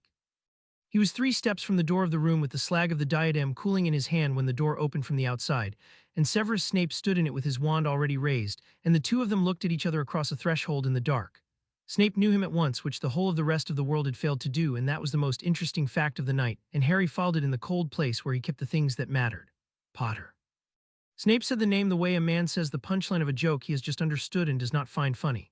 His black eyes moved over Harry, the coat, the stillness, the wand that was not the holly wand, the slag of ancient silver in his hand, and his sallow face did something complicated and quickly hidden. The whole of Britain believes you a broken thing weeping in a muggle bedsit. The headmaster believes it. I confess I never quite did. You were always too stubborn to break on schedule. You felt me come in, Harry said. It was not a question. The wards told you. You're the only one who'd have set a personal threat on the castle's alarms because you're the only one here who trusts no one and sleeps badly and you came alone, which means you haven't told him yet. He tilted his head. Why not Severus? You've spent a year running his errands and reporting to two masters and hating both. Here's the one he threw away, standing in the school with a dark artifact burning in his hand, exactly the proof he was right to be afraid. One word to Dumbledore and you're the most valuable man in the war. Why are you standing in a doorway alone instead of raising the castle? Snape's wand did not lower, but it did not fire either, and the not firing was an answer, and they both heard it. Because I am trying to determine, Snape said slowly, what you are. Whether you are the Dark Lord's made over into a new weapon by some subtlety I have not yet traced, or whether you are your own, which is a far more troubling prospect because the Dark Lord I understand and Dumbledore I understand, and a Potter who has stopped being anyone's is a variable I have no equation for. His lip curled. You destroyed something just now, I felt it. Something old and foul went out of the world when you burned it. That is not the Dark Lord's work. He does not burn foul old things, he collects them. The black eyes narrowed. What did you burn, Potter? And Harry made a decision, standing in the doorway with a dead castle sleeping around them. And it was the decision to give Severus Snape the truth, one piece of it, because Snape was the hinge of the whole war, the one man who stood in both of his enemies' councils, and a hinge could be turned. And the way you turned a man like Snape was never with a threat and never with a bribe, but with the one thing his life had starved him of, which was to be trusted with something real. A Horcrux, Harry said, and watched the word go into Snape like a blade, watched the Master Clumens fail for a quarter of a second to keep his face. That's what I burned, one of his. It's the fifth I've destroyed, Severus. The diary years ago, the ring which Dumbledore took and which is killing him for it, and don't bother lying, I've counted the fingers he won't bend too. A locket that a thief stole and a toad wore, this diadem tonight. And one more that I won't explain except to say it was the last and best hidden of them, and it isn't in the world anymore either. He let it settle. You've been helping Dumbledore hunt them, or you would have if he trusted you enough to tell you what they were. He doesn't. He's dying alone with a secret he won't share even with the men who die for him, because sharing it is a risk, and Albus Dumbledore has never in his life met a person he trusted more than his own judgment. I'm telling you because I need you to understand one thing before I go, and it's this. The war Dumbledore is dying to win is already almost won, and he did none of it, and the one he threw away did all of it, and when the end comes it is not going to come as he planned it. Snape was very pale. When he spoke his voice had gone quiet and strange. He has a plan for you, the headmaster, for the end. I do not know the whole of it, but I know that it ends with you, Potter, and that he does not expect you to survive it, and that he weeps about it when he thinks no one is watching and does it anyway. I know, Harry said. I've always known, that's why I stopped being the sacrifice in the plan. He stepped past Snape into the corridor, close enough to touch, and Snape did not stop him, and that too was an answer. Tell him or don't. That's your choice, and I've made it a real one, which is more than either of your masters ever did for you. But if you tell him the whole of it. Tell him the unmarked is Harry Potter, and that Harry Potter is not broken, and not the Dark Lord's, and not his, and not coming when he pulls the string. Tell him the weapon got up off the table and walked out of the room, and it has been winning his war for him all winter, and it is going to finish winning it, and then it is going to come and ask him to his face why he thought the kindest thing he could do for a child was teach him he was only worth the moment of his death. He was at the turn of the corridor now, a shape going into the dark. Or tell him nothing and let him find out the way I found out everything. Alone, too late. It's the education he gave me, I'd hate for him to miss it. Then he was gone, and Severus Snape stood alone in the doorway of the room of requirement with the impossible weight of the truth in his hands, and made no move at all to raise the castle, and stood there a very long time in the dark. He has not told the old man, Phineas reported 2 nights later, and there was in his painted voice the particular delight of a spy who has watched a better spy squirm. It is remarkable to watch. Snape sits in those meetings with the largest secret of the war behind his teeth and says nothing, and Dumbledore looks at him as he looks at everyone, certain he can see to the bottom, and for once he cannot and does not know it. The portrait leaned forward in his frame. You have done something to Severus Snape that neither of his masters ever managed. You have given him a secret that is his, not a task, not an order, a thing he chose to keep freely for reasons he has not finished understanding. A man will die for the first free choice he has made in 20 years. You may have just bought yourself the most dangerous asset in Britain, and you did it by telling him the truth and walking away. I did not think that would work. I am delighted to have been wrong. Harry sat at the study desk with the slag of the diadem cold in a dish before him and turned the intelligence over and found it good. The reveal was live now, contained to one man, spreading at exactly the rate he chose. Voldemort knew he was hunted and had gathered his snake close. Snape knew the truth and was keeping it. Dumbledore knew only that a fifth player had sat down at the board and was spending the last of his strength failing to name it. The board had never been more his. Then it's time for the second column, Harry said. The ones who left. Phineas went still. This was the part of the plan he had circled and not landed on, the same way Harry had once circled Dumbledore's square, and Harry understood the caution because the enemies were arithmetic and the betrayers were not. Killing a Death Eater was a subtraction. Facing the people who had loved him and thrown him away was something the ledger did not have a column for, and Harry had put it off month after month, telling himself it was strategy, that the reckonings could wait until the board was won. But Snape had shown him something in a dark doorway, standing there with a free choice in his hands, and the something was this. A reckoning was not revenge. Revenge was a subtraction. A reckoning was making a person stand in the full light of what they had done and refuse them the comfort of your rage, and it could not be done at the end in a pile as an afterthought. It had to be done one at a time, deliberately, while it still cost him something to do it, because the day it stopped costing him anything would be the day he had become the thing in the locket, and he would not give them that. He would carry the weight of looking each of them in the eye. He owed himself that if he owed them nothing. Start with the kind one, Phineas said quietly when he understood there was no talking Harry out of it. The wolf. He is the one who will suffer most from simply being seen and the one least able to do you harm, and it will teach you whether you can do this at all before you reach the ones with teeth. The old eyes were not unkind. And head of my house, if you find in that cottage that you cannot do it coldly, that is not a weakness. It is the last of the thing they did not manage to kill. Do not be in a hurry to lose it. Harry did not answer that, but he did not forget it either. He gave Remus Lupin the reunion 3 nights later, because Lupin was the one who had driven him to the bedsit, and a debt is collected in the order the wounds were dealt. He did not ambush him, that was the point. Harry sat waiting in the shabby front room of Lupin's shabby cottage when the man came home from an order errand, sat in the single good chair with a cup of Lupin's own tea gone cold in his hands, and let himself be found, because being found on purpose is its own kind of power and Harry had learned to wield it. Lupin came through the door tired and gray and stopped when he saw the shape in the chair, and his wand came up, and then his face changed, ran through a year of grief and guilt, and arrived, disbelieving at a name. Harry, hello Remus, you're Lupin's wand wavered.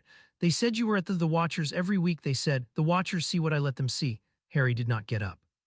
He had chosen the chair and the cold tea and the stillness precisely so that he would not have to get up, so that Lupin would have to stand in his own doorway like a visitor in his own home. Sit down, you look like a man who's been carrying something heavy and doing it badly. I know, I carried it for you all the way to a Muggle bedsit because you couldn't turn the car around.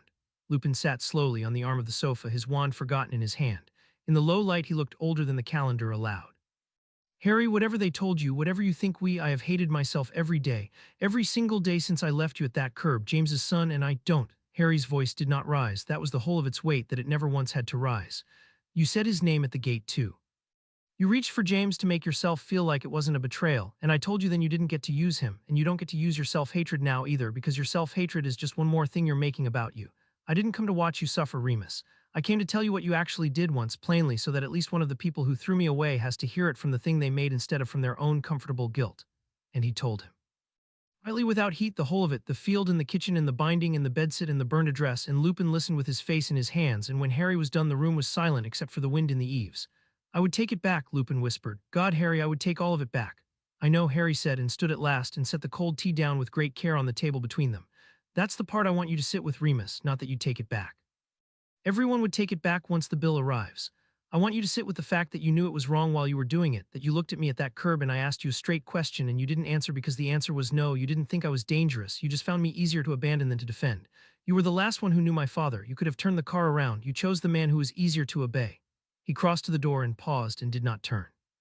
I'm not going to hurt you. You're going to spend the rest of the war watching what I do to the ones who actually meant it, and you're going to understand every day that I spared you not out of love, but because hurting you would be a waste of a good curse, and you'll never be sure which of those is worse. That's your reckoning, Remus. You get to live, knowing. And he opened the door onto the night and walked out into it, and left the last friend of his father sitting alone in a cold room with a truth he could not put down, and no car to turn around, and nowhere at all to drive. Chapter 5 and Chapter 6. The reckoning gathers the truth reached the Order of the Phoenix the way water reaches the inside of a ship from below all at once and too late to do anything but decide how to drown. Snape did not tell them. Harry had left him that choice and Snape had kept the secret the way a miser keeps gold. And so in the end it was not Snape but the war itself that told them, because Harry had decided the time had come and had arranged for it too. He let the goblins lodge a single instrument with the Ministry, a dry and unarguable piece of law. The formal recognition filed through Gringotts in the Ministry both of the living head of the House of Black, one Harry James Potter, who had inherited the title and the estates upon the death of Sirius Black more than a year past. It named no seat and made no claim the Covenants could dispute. It stated only in the language of law that does not care who is inconvenienced that Harry Potter was alive of the House of Black and had held its lordship since the summer his godfather died. It was true, it was public.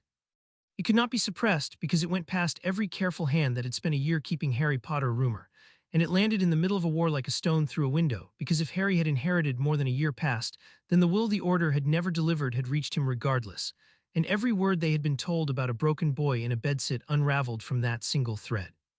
Phineas brought back the meeting, and for once there was no relish in him at all, only the still attention of a man watching a house he had known a long time begin to come apart. They had gathered at Grimmauld Place in the kitchen, the same kitchen, and Dumbledore had stood at the head of the table with his blackened hand hidden and read the instrument aloud. And when he finished, no one spoke because every person in the room was performing the same silent arithmetic and arriving at the same impossible sum. Harry Potter was alive. Harry Potter was Lord Black, which meant Harry Potter had inherited months ago, which meant the will they had never delivered had reached him anyway, which meant the one they had watched weeping in a bedsit through a year of weekly reports had not been in the bedsit at all.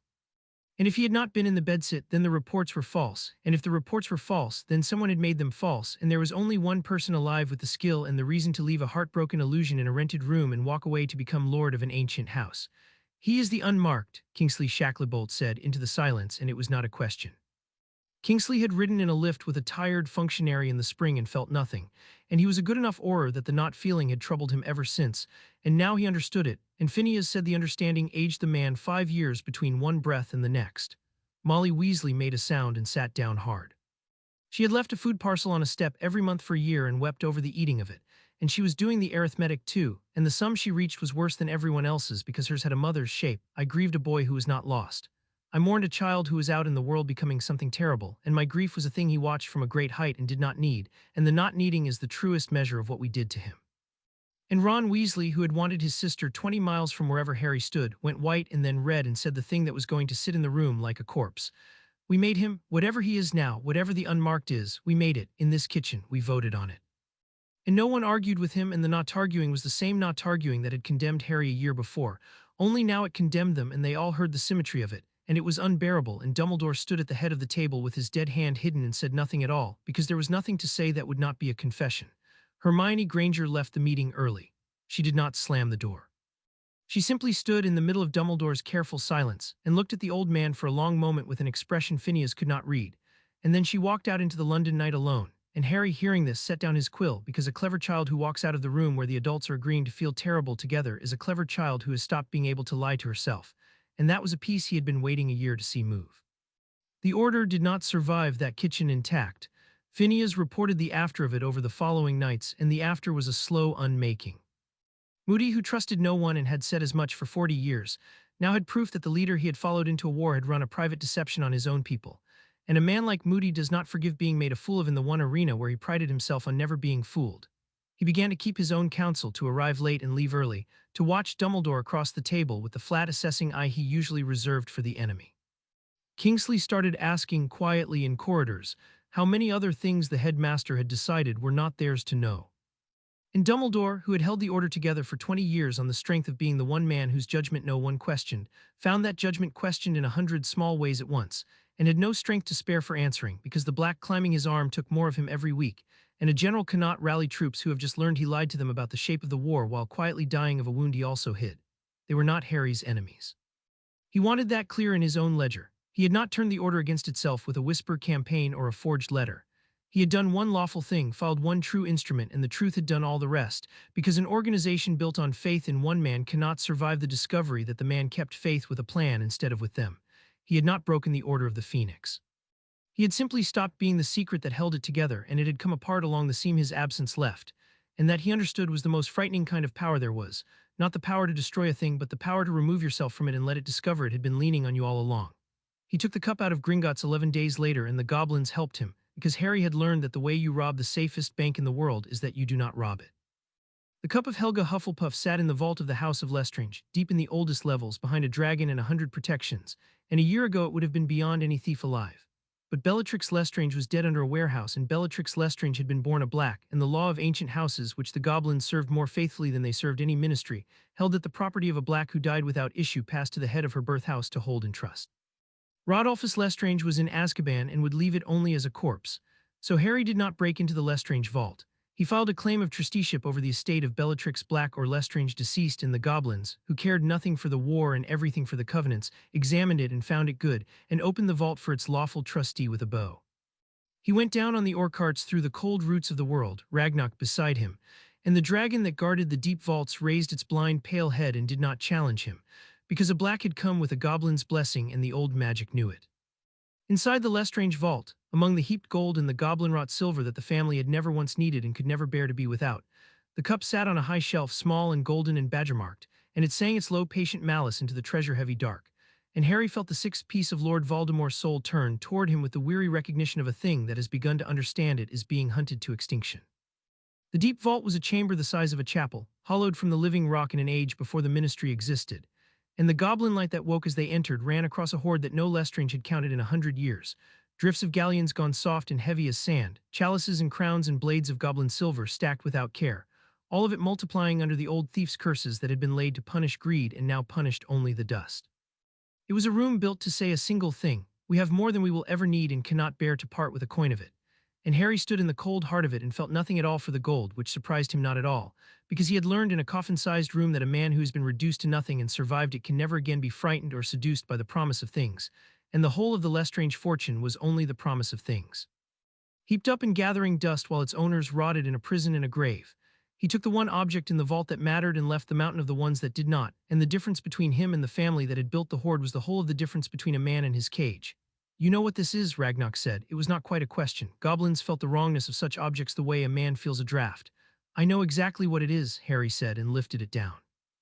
And when I've dealt with it, this vault, this gold, all of it, comes to the House of Black, which is to say it comes to me, and 1/10 of it comes to Gringotts as the fee for a trusteeship well served, which is more than the bank has made off the Lestranges in a century. He looked at the goblin. You've helped me take 6 impossible things off the board this year without once breaking a law, Ragnarok. I want you to understand that I know the difference between an ally and an instrument, and that you've been the first, and that the House of Black remembers its allies for a very long time. Ragnarok regarded him with his black old eyes. The House of Black, he said, has never once in 900 years distinguished a goblin from a tool. If you mean it, Lord Black, you will be the first, and I will live long enough to see whether you did. He inclined his head a precise degree. Deal with your foul cup. I will wait with the cart. And Lord Black, the bank does not take sides in wizard wars, but if it did, it would notice which side had begun at last to pay its debts. Harry destroyed the cup that night in the ritual room, and it fought him with the oldest temptation of all, which was safety, the promise that he had done enough now, that 6 was surely enough, that he could stop here in his house on the mountain with his power and his gold and simply be safe forever, and let the last piece and the snake and the whole grinding war carry on without him. He listened to it honestly because he never lied about what he wanted, and he wanted rest, and then he burned it because rest bought by leaving the last of Voldemort in the world was not rest. It was only a nicer cage, and Harry had sworn off cages of every kind, even the comfortable ones, especially the comfortable ones. The Badgergold ran and went dark, and a 6th anchor guttered out, and now there remained in all the world only a snake hidden behind a Dark Lord's devotion, and the Dark Lord himself, and the 6 who had thrown a boy away and were, at this moment, beginning to understand what they had thrown. He went to Dumbledore in the last week of June, on a night when Phineas reported the old man was alone in his office, because a reckoning delivered in front of an audience is a performance, and Harry had not come to perform. The office was as Harry remembered it and entirely changed, the silver instruments spinning on their spindly legs, the portraits of dead headmasters feigning sleep, the perch where a phoenix had once burned and been reborn now empty, because even Fawkes, Phineas had said, had begun to keep his distance from a master who smelled of the grave. Albus Dumbledore sat behind his desk in the low golden light with his blackened hand resting openly on the blotter, no glove now, the ruin of it climbing past the wrist, and he did not reach for his wand when the door opened, and he was not surprised, and that was the first thing that told Harry the truth had reached him. Harry, Dumbledore said. His voice had gone thin, but the warmth was still in it, the terrible, durable warmth that had carried Harry through 5 years in one grave, and Harry felt it reach for him across the room and felt himself, even now, even knowing everything, lean the smallest fraction toward it before he closed the door in himself and stood unmoved in the middle of the office. You have grown, Dumbledore said, taking him in. Not older, grown. I have wondered all these months what you were becoming out there in the dark. I see now that I was asking the wrong question. I should have wondered what you had been all along underneath what I made of you. Sit down, Harry, he added gently and gestured to the chair across the desk, the student's chair, and it was the same gentle gesture from the parlor a year ago. Come inside, you've done enough, and Harry recognized it and did not sit. No, Harry said, I've done enough sitting in the chair you point to, I'll stand. Dumbledore's ruined hand closed slowly on the blotter, and he inclined his head and accepted it. Then stand. You have earned the right to stand wherever you please. Say what you have come to say. I find I have very little time left in which to be told the truth, and I would rather hear it from you than from the potions. So Harry told him, not in a rush and not in a rage, but coldly, completely, the way you read out an account to a man who is about to learn he has been bankrupt for years without knowing. He told him the prophecy did not matter anymore. He told him the connection was gone, severed and read and closed, that the piece of Voldemort that had lived behind Harry's scar since he was 1 year old had been cut out of him in a stone room on a mountain and put in a box, and that Harry had not died doing it, that the one great certainty on which Dumbledore had built the whole of his terrible arithmetic, the certainty that Harry must die for the scar to be cleansed, had been wrong, had always been wrong. had been the timid assumption of a man who could not imagine a third answer between sacrifice and defeat. He told him the diary and the ring were gone and the locket and the diadem and the cup, 6 of the 7, all of it done this year alone by the ruin he had posted to a bedsit. He told him the only thing left of Lord Voldemort's immortality was a snake, and that the snake would be gone within the week, and that the war Dumbledore was dying to win was, for all purposes that mattered, already won, and that Dumbledore had not won it. And Albus Dumbledore listened to all of it, and his face, over the course of it, did something Harry had never seen it do. It did not crumple, and it did not deny. It simply slowly understood, and the understanding was worse than any grief, because it was the understanding of a man who has spent his entire life being the cleverest person in every room and is realizing at the very end, in front of the one child he was cleverest about, that he had been wrong in the one way he could not survive being wrong. "You removed it," Dumbledore said. His voice had almost no sound left in it. "The fragment, you removed it and you lived." He looked at his own blackened hand as though it belonged to a stranger. "I put on a cursed ring and it cost me my life because I believed the vessel could not be cleansed without being broken. I believed it of the ring. I believed it of you. I was so certain, Harry, I was so certain that the price of ending him was your death, that I built a boy who could walk to it. I raised you to love a world so much you would die for it. I made your death the most meaningful thing you owned so that when the hour came you would go to it gladly and call it purpose." He stopped. His good hand had begun to shake, and it was never necessary. "There was a door in the wall the whole time and I never looked for it because I had decided the wall was the answer, and a man who has decided the wall is the answer will spend a child's whole life teaching him to love a wall." "Yes," Harry said. "You should understand why," Dumbledore said, and it was not a plea. It was the last testimony of a man who had never before been permitted to give it, not to excuse it. "To weigh it correctly, because you have earned an accurate ledger and I have given you an inaccurate one your whole life. When I was young, Harry, I was exactly what you're becoming. I was clever than everyone in every room and I knew it, and I loved a man who was cleverer still and crueler, and together we dreamed of remaking the world for its own good, of a wise few holding power over the many out of love. And I told myself, as you're telling yourself now, that I would decide in the open and pay the cost with my eyes wide. And a girl died, my sister. In a duel I helped to start, over ideas I helped to make beautiful, and to this day none of us 3 living men who were in that room could tell you whose wand did it, which is its own kind of answer." His good hand pressed flat on the desk. "I learned that day that I could not be trusted with power because the thing in me that wanted it would always, always find a beautiful reason, so I built a wall around myself. I refused the ministry a dozen times. I hid in a school. And I decided that the safest use of my great gift was to spend it protecting a world from men like the one I might have become, and to never ever open the door all the way because I had seen what came through it. That is the man who raised you, not a liar. A frightened penitent who mistook his own cage for wisdom and could not imagine that a boy might open the door I spent my life holding shut and remain himself on the other side of it. I could not conceive of it, Harry, because I had never once dared to try, and I have spent my whole life certain that the trying was the road to my sister's grave." Harry was quiet for a moment, and he let the weight of it sit in the room because it was real weight and he did not deal in cheap dismissals. "I believe you," he said at last. "That's the terrible part, Albus. I believe every word of it, and it doesn't change a single thing I came to say, because a frightened penitent who cannot trust himself with power has no business handing a child a death sentence and calling it protection. You didn't spare the world from a man like you. You raised one, and you did it by teaching him to love a wall, and the only reason I'm standing here instead of lying dead in a field for your greater good is that I turned out to be the one thing you were too afraid to imagine. You should have imagined it. You of all people knew the door could be opened. You just never forgave yourself enough to believe someone might do it and not become your sister's killer." "Say the rest of it," Dumbledore whispered. "You did not come all this way to tell me I miscalculated a soul. You came to tell me the true thing. Say it." And Harry did, and it was the coldest and the most honest thing he had ever said to anyone, and he said it without heat, standing in the golden light of the office of the man he had once loved more than his own life. "The plan isn't the crime, Albus. Every general spends soldiers. If you told me the truth at 11 or 14 or even in that parlor, if you'd sat me down and said, 'Harry, there is a piece of him inside you and I don't know how to remove it without your death, and I need you to be ready,' I would have hated it and I would have understood it and I might even have chosen it freely as a man, and that would have been a clean thing between us. That's not what you did. You decided I was too weak to carry my own death, so you carried it for me in secret and spent 16 years arranging me around it, teaching me I was precious so I'd never think to ask precious for what, keeping me ignorant so I'd stay pliable, and when I frightened you in a garden you didn't tell me the truth even then. You bound me and you threw me away and you called it love because the alternative was admitting that the thing you actually loved was the plan, and I was only ever the part of the plan that could smile at you." He let it stand in the room. "That's the crime, not that you were willing to let me die, that you were never once willing to let me choose. You loved me exactly as much as a man loves a sword he intends to fall on. And the worst of it, the thing I came here to make you understand before you go, is that you'd do it all again. Even now, even knowing there was a door in the wall, because a man who could change would have told a frightened boy the truth a long time ago, and you never did, not once, not even at the end, and that isn't a failure of your cleverness, Albus. It's the whole shape of who you are.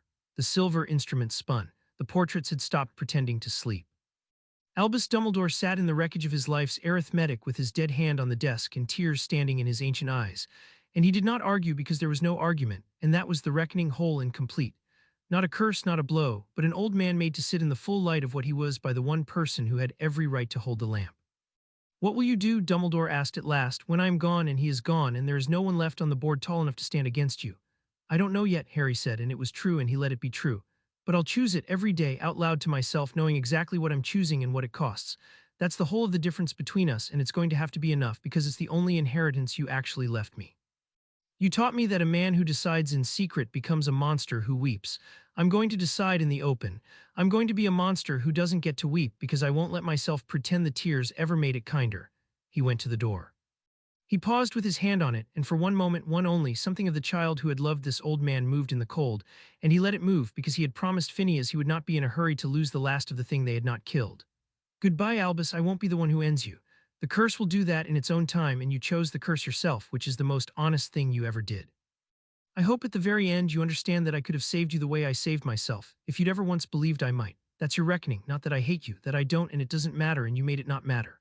He opened the door and went out, and behind him, in an office full of dead headmasters, Albus Dumbledore lowered his head into his one living hand, and Phineas Nigellus Black, alone of all the portraits, did not look away.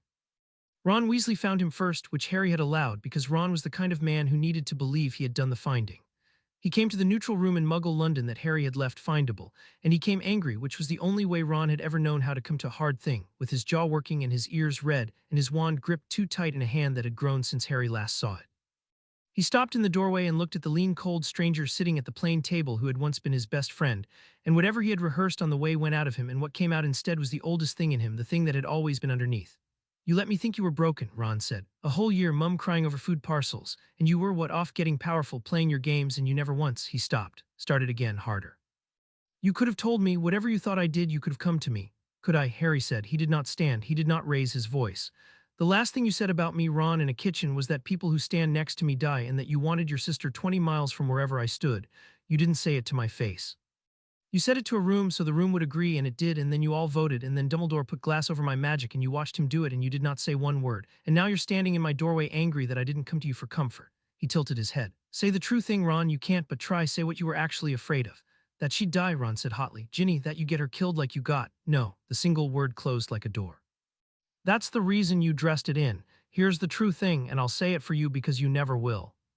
You were afraid your whole life that you were the ordinary one standing next to the extraordinary one, and it ate you from second year. And when a war came and I frightened everyone in a garden, you finally had permission to be rid of the friend who'd made you feel small since you were 11, and you took it. And you told yourself it was about Ginny because I love my sister is a much better thing to be than I was glad of an excuse. You weren't protecting her from me. You were protecting yourself from what standing beside me made you feel.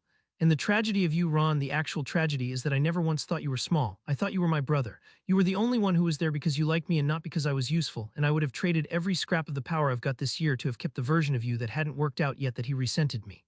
Ron's wand had lowered without his noticing. His face had gone through red and out the other side into something raw and young. "Harry, I'm not going to hurt you," Harry said, and stood at last, and it was worse than a threat because it was so calm. "I don't hurt people for being weak. But I want you to hear your reckoning because it's different from the others and you've earned the difference. Hermione's going to survive what's coming because she came and told me the truth about herself with her eyes open. You came to my door angry that I hadn't made you feel better, and you'll leave it angry because being angry is the only place you've ever been able to put the thing you can't look at. That's your whole life, Ron, not a curse, not a punishment. Just you going on being the man who found it easier to resent his friend than to look at himself forever in a world where that friend became the most powerful wizard alive and never once, not for a single day, stopped being sorry to lose you." He crossed to the door and opened it. "Go home, kiss your sister, tell her the truth about why she was safe from me the whole time, which is that I never in my life wanted anything from your family except a chair at the table. You had the one thing I couldn't get for myself with all the power in the world. You threw it away because it made you feel small. Live with that. It's the only sentence I've got for you, and it's the heaviest one I've handed anyone." And Ron Weasley went because there was nothing to say, and the anger that had carried him to the door could not carry him back out of it. And he walked into the London afternoon a man who had come to be forgiven or to fight and had been given instead the truth, which was the one thing he had spent his whole life ducking, and it followed him home and it did not leave. Hermione Granger came to him in the end because Harry had left exactly one door open in the whole of his fortress, and she was clever enough to be the only one who found it. He had let it be findable. A single thread, an address that was not the Eyrie but a neutral room in Muggle London, reachable only by someone who thought to ask the goblins the one question none of the others would think to ask, which was not where is Harry Potter, but where would a man like that agree to be found? She asked it. She came, and Harry sat across a plain table from the girl who had built his cage out of kindness and packed a book of occlumency into the bag with the same hands, and he watched her try to be brave. "I'm not going to apologize," Hermione said, and her voice shook and held. "I mean, I am sorry, I'm so sorry it's a physical thing, but I didn't come to apologize because I worked out on the way here that an apology is a thing you give someone so they'll make you feel better, and I don't get to make you feel better, so I came to say the true thing instead." She put her hands flat on the table to stop them shaking.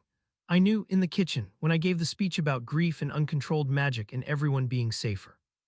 I knew I was being reasonable instead of right, and I chose reasonable, because reasonable meant I got to keep agreeing with Dumbledore and keep my place and not be the one who made everyone uncomfortable. I was the cleverest person in the room, and I used all of it to build you a very well-reasoned prison. That's what I did. I'm not asking you to forgive it. I just wanted you to hear that I know exactly what it was from the one person who did it with her eyes open."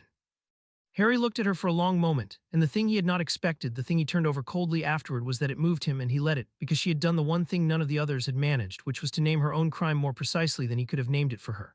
"That's the difference between you and the rest of them, Hermione," he said. "They all want to be forgiven so they can stop feeling it. You came to feel it correctly. I'm not going to forgive you. But I'm going to tell you something I'm not telling any of them because you're the only one who paid the price of admission, which is honesty." He leaned forward. "There's going to be a reckoning soon, and people who stood in that kitchen are going to be caught in it, and I want you somewhere else when it comes. Not because I've forgiven you.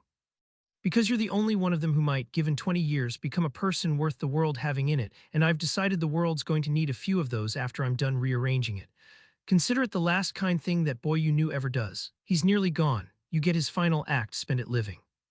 Hermione Granger wept then quietly with her hands flat on the table, and she did not thank him because she was clever enough to know it was not a gift and not a pardon, and she left the neutral room in Muggle London carrying the exact weight he had handed her, no more and no less, and she did the thing he had told her to do, which was survive. By the 1st of July, the board had only one move left on it, and Harry spent 3 nights arranging the pieces so that all of them would arrive at the same square at the same hour, and none of them would understand until too late that they had been invited. He fed Voldemort a truth at last, because a hunted thing that is never allowed to fight goes mad, and a mad Voldemort was useless to him. He wanted a Voldemort who believed he had found his tormentor and could destroy him and reclaim the fear he had lost. So Harry let the Dark Lord learn where the unmarked could be cornered, and let him learn it in a way that would make him bring the snake, because a Voldemort who felt his immortality thinning would keep his last anchor close, exactly as he had that night in the manor, and Harry needed the snake in the room. He fed the Order a different truth, through the fracture that Ron's words had opened, so that they would come to the same place believing they were coming to stop a catastrophe or to save Harry or to atone, each of them for their own reasons, all of them arriving at the ground Harry had chosen. And he told Snape the whole of it plainly one last time and left the choice in Snape's free hands, because the hinge of the ward deserved to decide himself which way he swung. He also spent one of those 3 nights making certain the ground he had chosen would hold only the guilty. This was not mercy, he told himself, and then examined the telling and let it be half a lie, because it was becoming harder to tell his cold reasons from his warm ones, and he had decided that the confusion was survivable so long as he never pretended it away. He sent Creature, glamored with an unsigned warning to the Burrow, worded so that Molly Weasley would read it as a mother reads such things. "Keep the young ones home on the night of the 4th, all of them, and trust the stranger who tells you so." Molly, who had left food parcels on a step for a year, would obey a warning about her children from a source she could not name, because that was the whole of what she was. And it was the thing that had made her weak in a kitchen a year ago, and it was also the thing Harry had decided, coldly, warmly, he would not punish. Because a woman whose only crime was loving her own children too much to risk them for someone else's was guilty of being a mother and nothing worse. And Harry had buried enough of his own longing for exactly that to know it did not deserve a grave. The guilty ones, the ones who had voted and decided and reached for the easy narrative, would choose to come to the 4th of July on their own, because guilt of that kind cannot stay away from the reckoning it has been dreading. It walks toward it to have it over. He was simply making sure that the ones who came were the ones who had earned the coming. "You are going to stand in one place," Phineas said on the last night, watching Harry lay the final piece, "and let the Dark Lord and the Order of the Phoenix both come to you at once in the dark with a snake and a grudge and a year of grief between them. That is either the most controlled thing I have ever seen a wizard do or the most arrogant, and I have decided, head of my house, that with you the two have stopped being different words." "They were never different words, Phineas," Harry said, and closed the map, and looked out the tall window at the summer dark over the mountains, where somewhere below, converging without knowing it, every person who had made him and every person who had thrown him away was moving toward a single square on a board only he could see whole. That's what none of them ever understood. Control at this scale just as arrogance that turned out to be correct. Get some rest. Tomorrow they all find out at the same time who I've been and what they built and what it's going to cost. Tomorrow is the reckoning. Chapter 6 and Chapter 7. Their reckoning. He chose the field where it had begun because a reckoning is a circle and a circle closes where it opened. The safe house had stood empty for a year, its wards let lapse, its windows gone to the weather, and the garden behind it where 5 men had died had grown back wild, the sheared hedge sprung up ragged, the halved birdbath sunk into the long grass. Harry came to it in the last of the July dusk and stood in the middle of the ground that had made him, and he did not feel the pull of the memory so much as measure it. The exact spot where Tonks had gone down, the exact wall a man had folded over, the exact place he had knelt with a woman's blood on his hand and learned there was a lower room in him and that it did not heal. He had come back to close the circle in the place it had opened, and he had prepared the ground as he prepared everything now completely for 3 days, so that when they came, all of them, from every direction, they would arrive on a board he had already won. Creature had gone to the area and would not be moved from it, on Harry's order, because a servant who had waited 18 years to serve a master worth the name was not going to be spent in a field, and Phineas watched from a frame Harry had brought and propped against the ruined kitchen wall because the oldest head of the House of Black had earned the right to see how this one ended. You could still leave, Phineas observed from the frame without much hope. You have one already, you understand. Every anchor but one destroyed, the order in pieces, Dumbledore dying, the whole board yours. You could go home to the mountain and let the war eat its own tail and be safe forever and never once stand in a field at night waiting for the 2 most dangerous forces in Britain to arrive at the same time. A clever man might. A clever man would still be afraid, Harry said. He stood in the dead garden with the stars coming out and did not turn from the direction the cold would come from. That's the difference, Phineas. I'm not doing this because I have to. I finished the war I had to finish in a stone room and a bank vault in a castle. This isn't the war. This is the reckoning, and a reckoning is a thing you choose in the open with your eyes on it, because if you leave it undone it does not go away, it just moves into the house with you and eats at the table. I've watched 2 men build their whole lives around a wound they would not turn and face. One of them tore his soul into 7 pieces. The other taught a child to love his own death. I'm not going to be the third. I'm going to stand in the field where they broke me and I'm going to let all of it arrive and I'm going to look at every piece of it and then I'm going to put it down and walk out clean and never carry it again. He was quiet a moment. That's not arrogance, that's the only kind of freedom there is, the rest is just a nicer cage. I withdraw the question, said Phineas Nigellus Black, and settled back to watch. The dusk went to dark, the first stars came out over the field of the Severing, and into the dark, drawn by the truths Harry had fed them, the pieces of the war began to move toward the square he had chosen, none of them understanding yet that they had been invited to the same place at the same hour to learn the same thing. Voldemort came first, because a hunter always outruns a mourner. He came the way weather comes off a bad sea, the temperature of the field dropping ahead of him, the wild grass laying itself flat, and he brought with him a dozen of the Death Eaters who had not yet learned to be afraid of the unmarked. And he brought, coiled and vast and patient across his shoulders, the last anchor of his soul in all the world. He had come to kill his tormentor and reclaim the fear he had lost, and he came confident, because he had not been able to feel his immortality thinning and so believed it whole. And a man who believes himself immortal walks into a field the way a landlord walks into a house he owns. He found a lean young figure standing alone in the ruined garden with a blackthorn wand held loose at his side, and he stopped, and the 12 fanned out behind him, and the snake lifted its flat head from his shoulders and tasted the air. So, Lord Voldemort said, and his high cold voice carried across the dead garden. The careful one, the unmarked, I confess I expected something older, something that had earned the folding up of my servants with more than a pretty face. The red eyes moved over Harry, searching for the trick, the trap, the hidden army, and finding only a boy alone in a ruin and beginning at the edges to be uneasy because a boy alone was either a fool or the most dangerous thing on the field, and Lord Voldemort had met very few fools who took Bellatrix Lestrange apart. You have cost me, I have come to be repaid.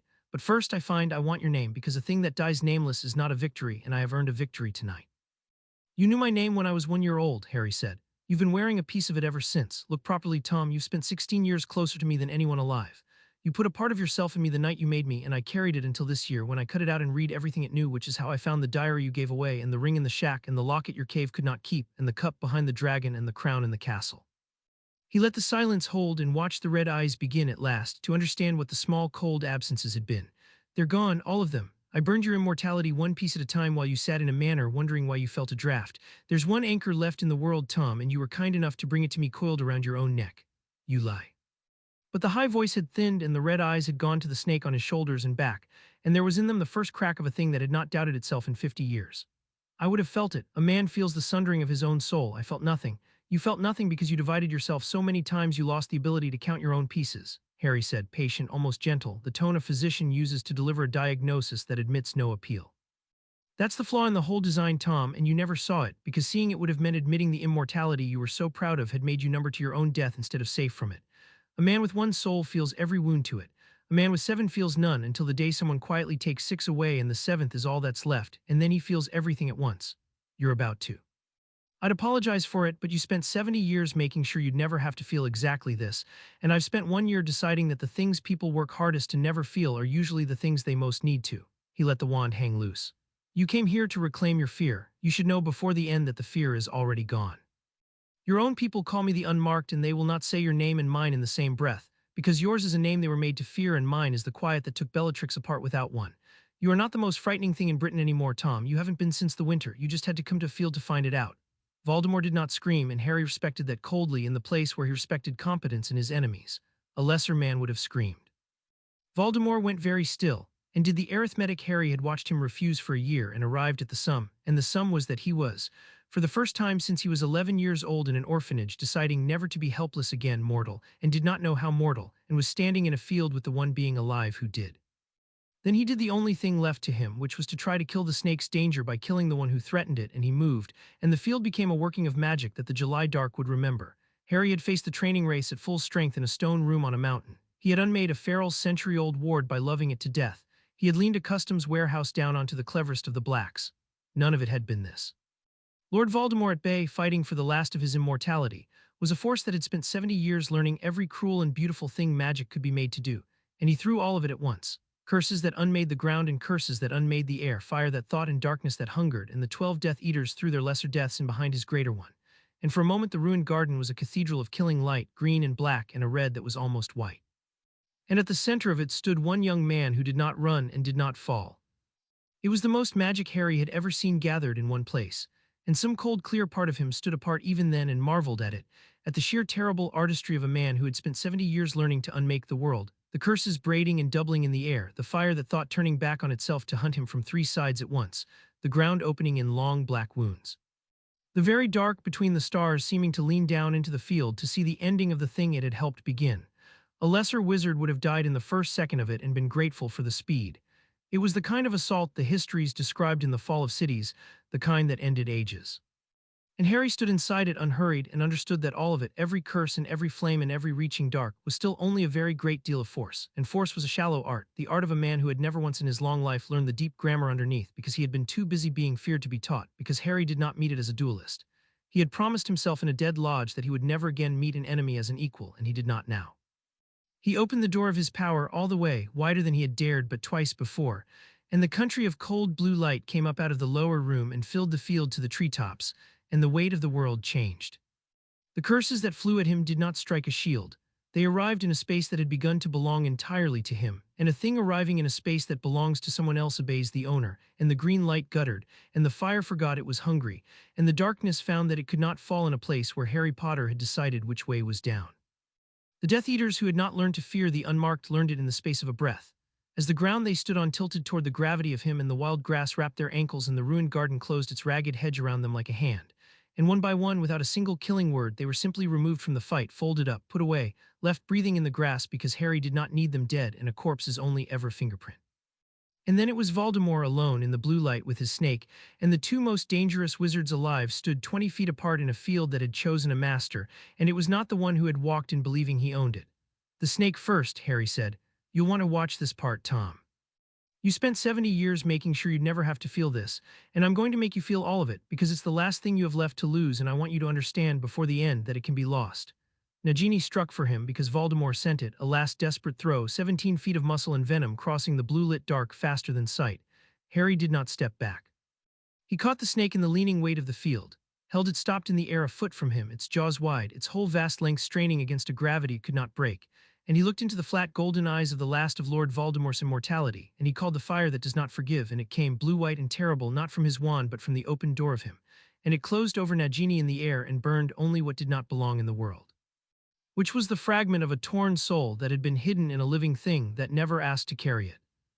The snake screamed the way the locket had screamed and the diadem had screamed, and then the wrongness went out of it, and what fell to the flattened grass was only a serpent, ordinary, empty, dead, and above it the last anchor of Lord Voldemort's soul guttered into the July dark and was gone. And the man in the field who had made himself immortal at 11 became, at 50, exactly as mortal as the parents he had murdered to begin it. For a moment the blue light stood very high over the field, higher than it had ever risen, a column of cold fire reaching up toward the summer stars, and in it the ruined garden was lit like the inside of a cathedral at the hour of some terrible and holy consummation. Every blade of the wild grass edged in blue, the broken walls silvered, the folded bodies of the Death Eaters lying in the radiance like sleepers in a painting of the end of the world. It was the most beautiful thing the field had ever held and the most terrible, and it belonged entirely to the young man at the center of it, who had opened the door of himself all the way for the third time in his life and stood now in the full country of his own power with an immortal made mortal before him, and did not fall in love with it and did not fall in, and held the whole vast cold glory of it on the short chain of a discipline learned on a muggle floor. Because the difference between Harry Potter and every other wizard who had ever stood in a light like this was that Harry had come to it already knowing he could close the door, and meant to the instant the work was done. He felt it go. This time he felt it, all of it, the whole weight of an immortality unmade rushing out of him at once, and Lord Voldemort staggered in the blue light, and for one instant the red eyes were not a monster's eyes at all but the eyes of a small starved unloved child in a London orphanage discovering at the very end of a long and terrible road that the thing he had built his whole life to escape had been waiting for him at the finish the whole time. "You could have ruled," Voldemort said. His voice had lost the high cold music. It was almost human and it was almost curious, and it was the voice of a man with nothing left to lose asking the last question that had ever interested him. "You have the power more than I ever found. You have taken my war apart from the inside, turned my own servants into ghosts, unmade my immortality with your bare hands, and you did it before you're 17 years old. You could have taken everything. Why are you standing in a ruin, boy, instead of on a throne?"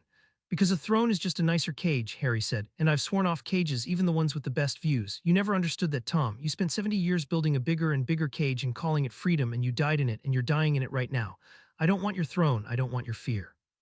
I want what I've wanted since a garden a year ago, which is to be a thing that cannot be leashed by you or by Dumbledore or by love or by my own appetite. That's all. That's the whole of it. You made yourself into a monster so you'd never be helpless. I made myself into something you don't have a word for so I'd never be owned. They look the same from the outside. They are not the same. And the difference is the only thing I've got, and it's going to be enough because it's about to be the last thing standing in this field." He did not use the green.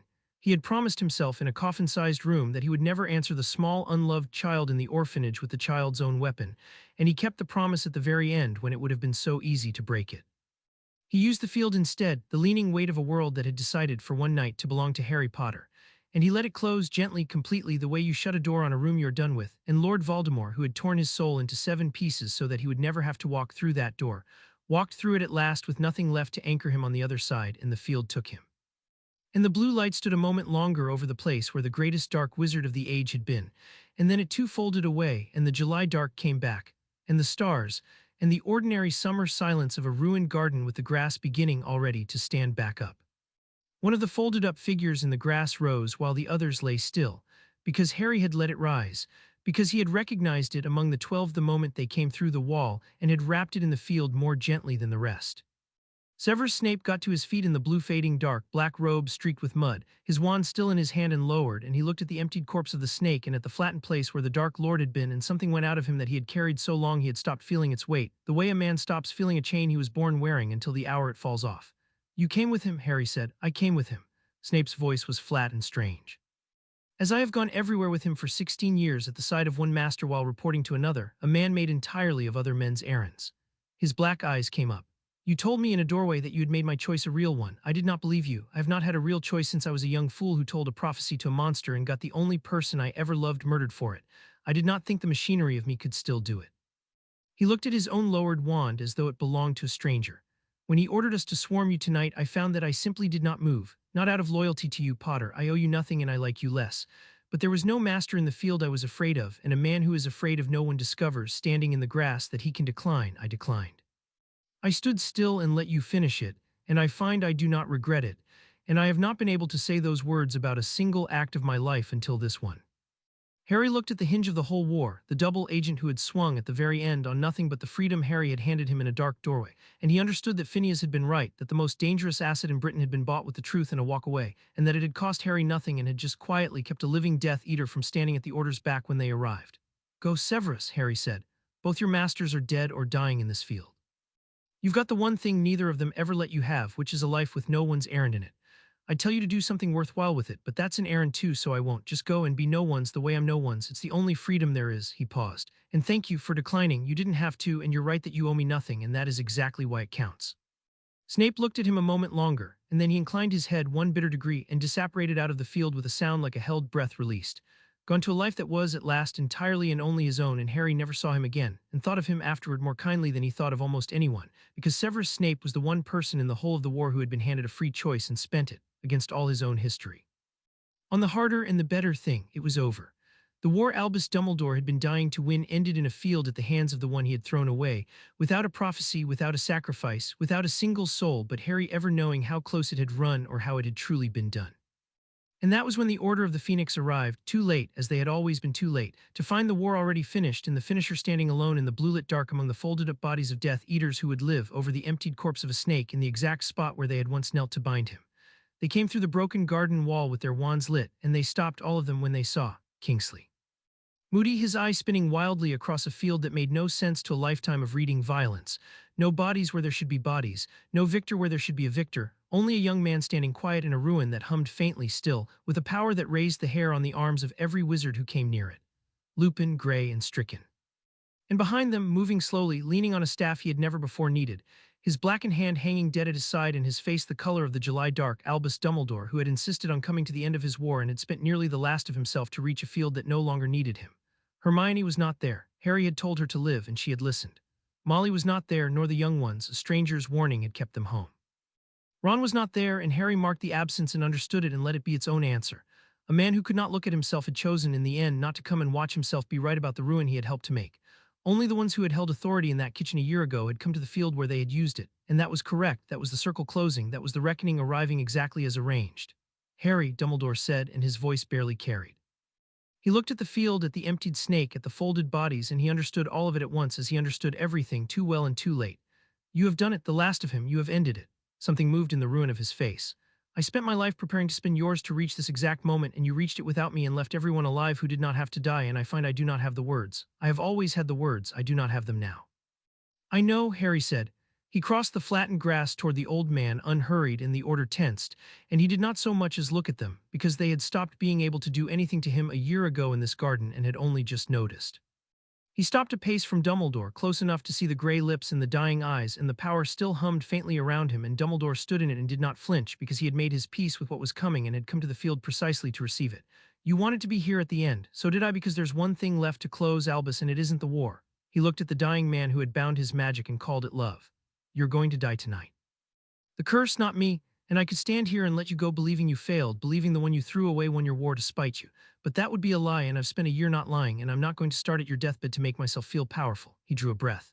You didn't fail because I hated you. You failed because you were right about one thing and wrong about everything that mattered. You were right that I had it in me to save the world.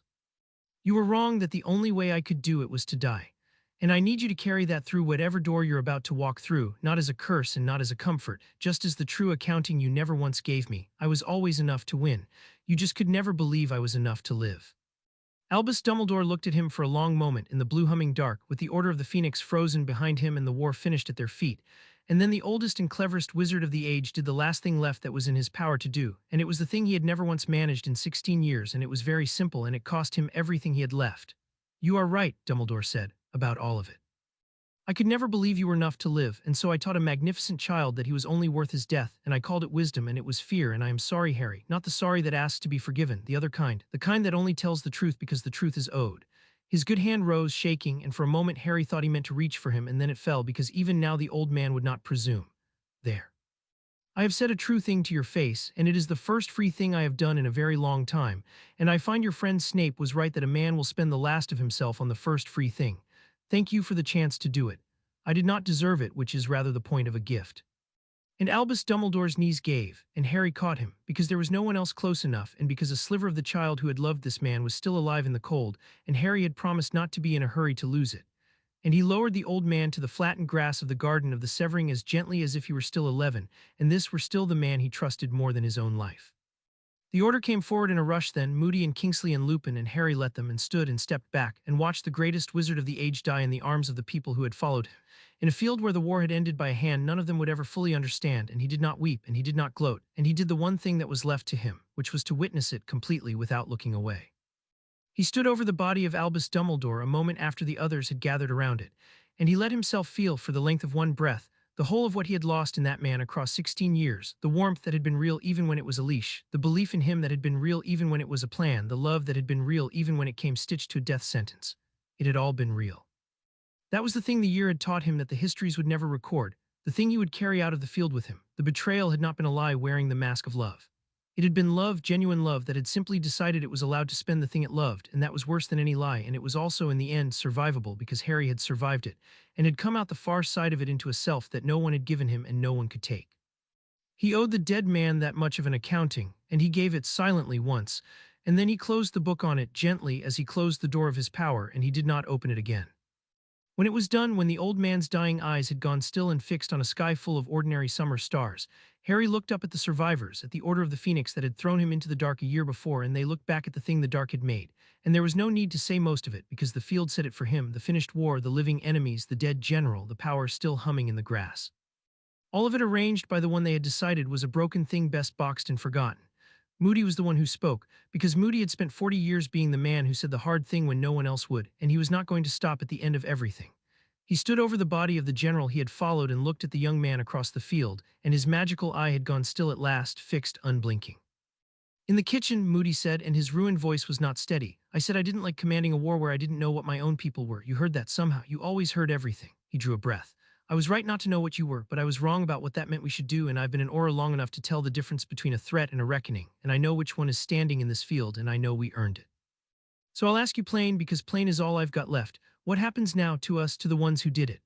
And Harry looked at the old warrior who had alone of all of them come the closest to seeing him clearly a year ago and been overruled, and he gave Alistair Moody the respect of a plain answer, because a plain question honestly asked was the one currency Harry had never stopped honoring. Nothing happens to you, Harry said. That's what none of you can make yourselves believe, standing there waiting for the curse. There isn't going to be a curse, you won't hunt me, he went on, and it was not a threat because he had stopped needing threats a long time ago. You've seen what that would cost, and you're brave, not stupid, so you won't. And I won't hunt you because there's nothing left in you worth the hunting. That's the whole of your reckoning, and I want you to understand it before you carry his body home. It isn't that I beat you. It's that I stopped needing you to lose. You spent a year afraid I'd come back for revenge, and I built something in the dark that you'll tell each other for the rest of your lives was your worst fear come true. It wasn't revenge. Revenge would have meant you still mattered to me enough to spend a curse on. I didn't come back to punish you. I came back to win a war you couldn't, save a world you'd already given up on saving without a sacrifice, and let you watch me do it. So that every one of you spends the rest of your life knowing that the one you threw away was the best of you all along, and you had him, and you voted him into the dark because he frightened you, and he came out of the dark and saved you anyway and asked you for nothing. And that is a weight I promise you is heavier than any grave. And when the ministry comes, Harry went on, because he could hear them now, the first cracks of apparition at the edge of the wards as the state arrived, too late as always, to a war already finished. You'll tell them what you saw or you won't, and it won't matter either way because they'll spend years deciding what to call tonight, and I'll have spent those years deciding what the world looks like after it. That's the part none of you have understood yet. The war is over. What comes next isn't a war. It's a shape, and shapes are decided by whoever is still standing when the fighting stops and has the will to say this is how it will be. I'm the one still standing. I'm not going to rule you. I'm not going to wear a crown or take a throne or ask a single one of you to kneel, because I've seen where that road ends, and it ends in a field with a snake and a grave. But I am going to be here at the edge of everything you build from now on, watching, and you are all going to spend the rest of your lives knowing that the world you live in is the shape it is because I permitted it, and that I could reach into it any night I chose and fold up anything in it, and that I won't, not because I can't, but because I've decided not to want to. That's the new order, not fear of what I'll do. The far heavier thing, knowing exactly what I could and that only my own choice stands between you and it.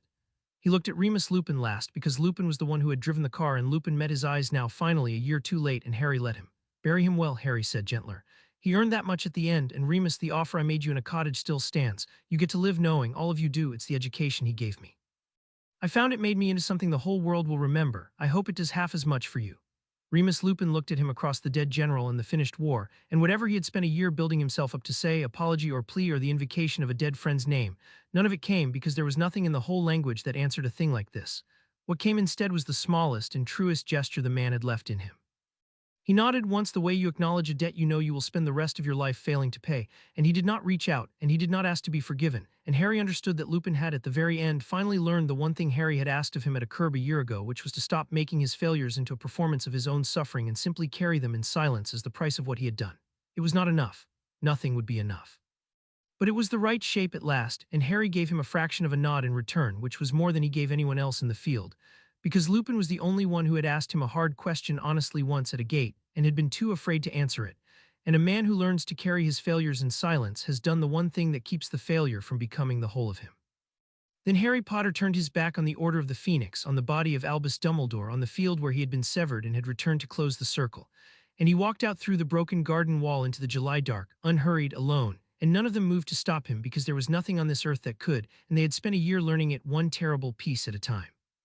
Behind him, propped against the ruined kitchen wall, Phineas Nigellus Black watched the head of his house walk away from the greatest victory in living memory without once looking back at the people who had made him need it.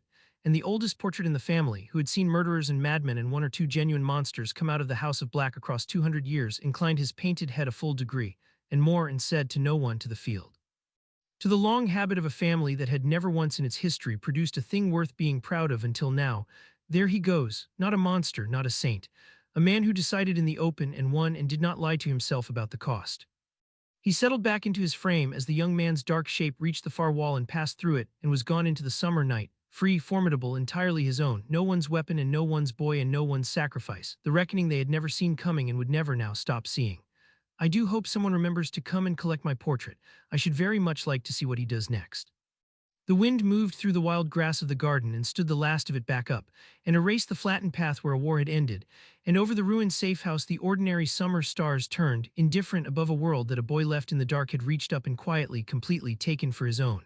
Chapter 7 End.